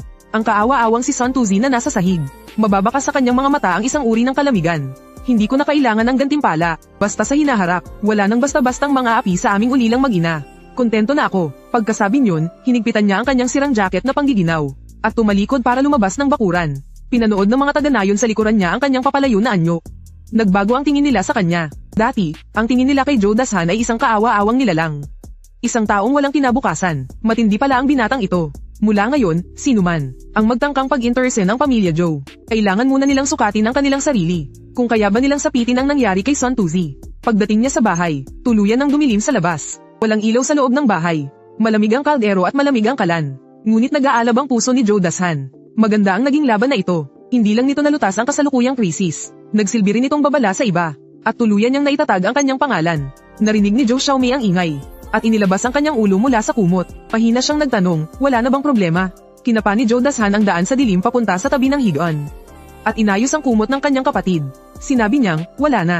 Inuli na ang masamang tao. Mula ngayon, wala nang mangangahas na apihin sila. Sa gitna ng dilim, malalim na napabuntong hininga ang kanilang ina. Sinabi niyang kahit nanalo siya ngayon, nakagawa naman siya ng malaking kaaway. May mga kamag-anak pa raw ang pamilya Sun sa ibang mga nayon. Baka maging mahirap ang mga bagay-bagay sa hinaharap. Inutol ni Zhou Dashan ang pag-aalala ng kanyang ina. Sabi niya, huwag matakot dahil ang mabait ay kinakawawa at ang maamong kabayo ay siyang sinasakyan. Sa mundong ito, para mabuhay, kailangan mong maging mas mabangis pa sa lobo. Basta't kaya nilang tumayo sa sarili nilang mga paa. Kahit sino pa ang dumating ay walang magagawa sa kanila. Nakaupo siya sa gilid ng kama. Nakikinig sa haganat ng hangin sa labas. Pumapasok ang hangin sa mga butas ng papel sa bintana, na lumilikha ng matinis na sipol. Dahil dito, lalong lumalamig ang temperatura sa loob ng kwarto. Talagang hindi na matitirahan ang sirang bahay na ito. Kahit na may pera at pagkain na. Pero itong mga pader na pinapasok ng hangin sa lahat ng dako, ay hindi talaga kayang harangin. Ang matinding lamig na negatibong 30 hanggang 40 degree sa northeast. Kinapa ni Zhou Dashan ang natitirang pera sa kanyang bulsa. Naisip niyang kailangan niyang maghanap ng mag-aayos ng bahay na ito bukas. Kung hindi, para malampasan ang taglamig na ito. Kahit hindi sila mamatay sa gutom, mamamatay naman sila sa lamig. Habang nag-iisip siya, bigla siyang may narinig na mahinang yabag sa labas ng pinto. May kumakatok. Nag-aalalang nagtanong si Zhou Dashan kung sino iyon. Hindi niya namalayang kinapa ng kanyang kamay ang pala na nakalagay sa ilalim ng unan. Isang matandang boses ang narinig mula sa labas ng pinto. Sabi niya, siya raw ang kanyang pangalawang lolo, at narinig daw niyang magpapaayos siya ng bahay. Mayroon daw siyang dalang papel para sa bintana at mga pako. Naisipan niyang dalhin ang mga ito sa kanya. Natigilan sandali si Zhou Dashan. Pagkatapos ay isang mapaglarong ngiti ang sumilay sa kanyang mga labi.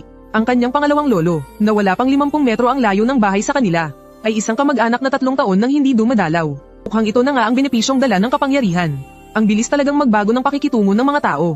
Tumayo siya, isinuksok niya pabalik ang pala sa ilalim ng unan, at naglakad palapit para alisin ang trangka ng pinto, dahil mayroong pusang loob na nag-alok na tumulong. Sayang naman kung hindi niya tatanggapin. May mag-aayos na ng bahay na ito. Kinabukasan, maagang maaga, habang nagsisimula palang lumiwanag, dala-dala ni Zhou Dashan ang 5 piso at isang kaha ng sigarilyong Dutchman. Kumatok siya sa pinto ng bahay ni Mang Liu, ang karpintero sa silangang bahagi ng nayon.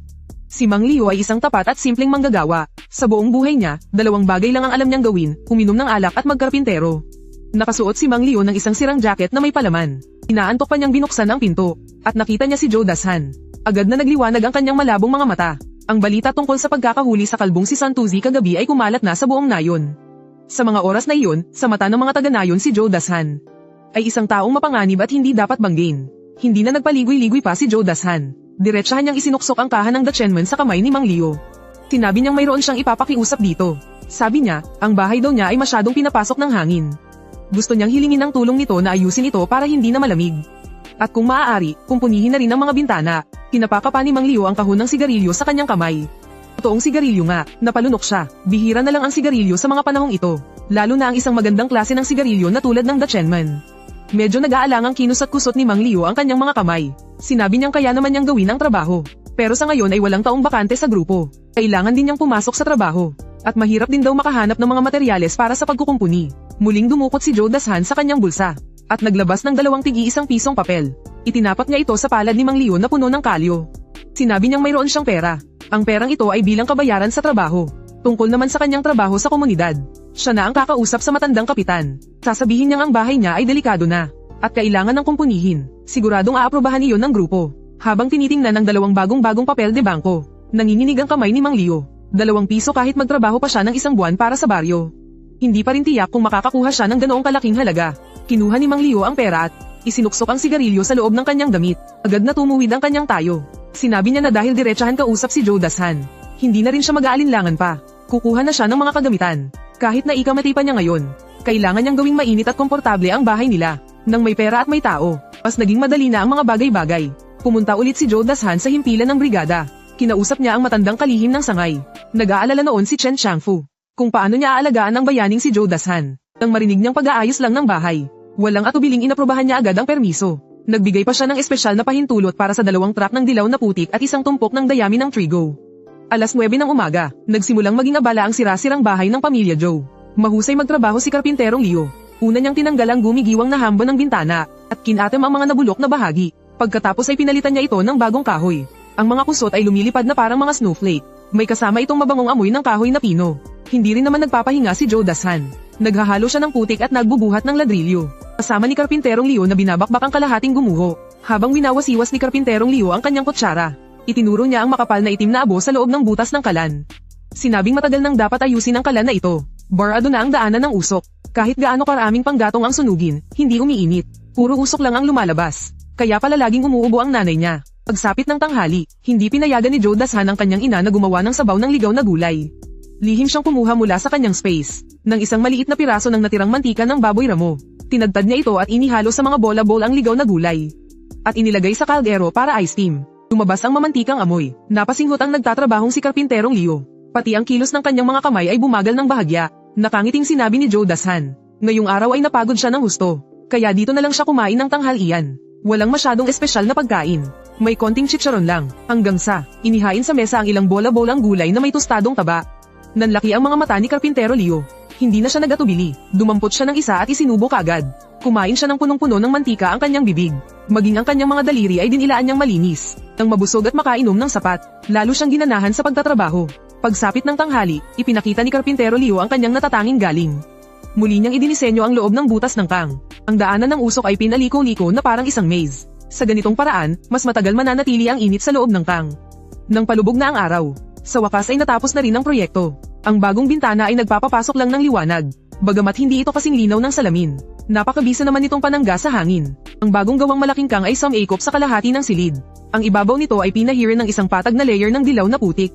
Hindi pa ito tuluyang tuyo, at mayroon pa itong amoy ng sariwang lupa. Nagdala si Joe Dashan ng isang bigkis ng tuyong panggatong, isinaksak sa butas ng kalan at sinindihan. Ang apoy, kasabay ng pagbuga ng hangin, ay biglang pumasok sa butas ng kang. Hindi nagtagal, ang init ay sumunod sa daanan ng usok, at kumalat sa buong ibabaw ng kang. Inilagay ni Joe Dashan ang kanyang kamay sa ibabaw ng kang. Mainit na, talagang mainit na. Ang init na iyon ay gumapang mula sa kanyang palad patungo sa buong katawan niya, na nagpatalsik sa lamig na nanuot sa kanyang mga buto sa loob ng maraming taon. Ang ina ay nakaupo sa isang maliit na bangko sa tabi, kahit na umuubo pa rin siya, ngunit isang ngiting matagal nang hindi nakikita ang sumilay sa kanyang mukha. Sinabi niya, mainit na, talagang mainit na itong kang. Sa wakas, malalampasan na nilang mag-iina ang tanglamig. Si Joe Xiaomi naman ay tuwang-tuwa na nagtatalon sa sahig. Sabi niya, hindi na malamig dito sa loob ng bahay. Wala nang kahit kititing na hangin. Umulan ng nyebe sa loob ng 3 araw at 3 gabi. Pagbukas ng pinto, abot na hanggang tuhod ang naipong nyebe. Isang malawak na kaputian ang makikita. Napakasakit sa mata dahil sa nakakasilaw. Ang buong Qingshigo ay tila natatakpan ng isang malaking puting kaldero. Nakakatakot sa sobrang tahimik, maliban sa paminsan-minsang pagtahol ng aso. Wala kang makikitang kahit isang kaluluwa. Nakatayo si Joe Dashan sa pintuan. Huminga siya ng malalim ng malamig na hangin. Ang lamig ay dumaan sa kanyang lalamunan at pumasok sa kanyang mga baga. Para siyang lumunok ng isang dakot ng durog na yelo. Dahil dito, napakislat ang buo niyang katawan. At tuluyan na siyang nagising. Si Zhou Xiaolan, yakap-yakap ang sirang jacket na kalalagay lang ng bagong bulak, ay nakasiksik sa siwang ng pinto. May pag-aalala sa kanyang mukha. Nagtanong siya, sa ganito kalakas ng nyebe, aakyat ka pa rin ba talaga ng bundok? Sabi niya, narinig daw niya sa mga matatanda sa baryo, na kapag ganitong natatakpan ng nyebe ang bundok, ang mga hayop sa gubat ay gutom na gutom. Napakabangis daw ng mga iyon. Hinigpitan ni Zhou Dashan ang tali sa kanyang binti. Itinali niya ng mahigpit ang leleyan ng kanyang pantalon. Gutom na gutom. Sabi niya, mabuti. Gutom sila. Gutom din ako. Tingnan natin kung sino ang magiging pagkain ng sino. Lumingon siya at nginitian ang kanyang nakababatang kapatid. Sinabihan niya itong panatilihing mainit ang apuyan sa bahay. At hintayin ang kanyang pagbabalik. Kakain sila ng nilagang karneng aso na may atsara. Pagkatapos magsalita, kinuha niya ang malaking basket na gawa sa lumang sako. Isinukbit ito sa kanyang balikat, at nagsimulang maglakad sa makapal na nyebe. Lumalangit-ngit ang bawat hakbang niya papuntang zigang. Mas malalim pa ang nyebe sa loob ng kagubatan kaysa sa labas. Sa ilang lugar, abot hanggang sa kanyang hita ang nyebe. Dahan-dahan ang paglakad ni Zhou Dashan. May hawak siyang isang patusok na kahoy sa kanyang kamay. Habang sinusuri ang daan at maingat na inoobserba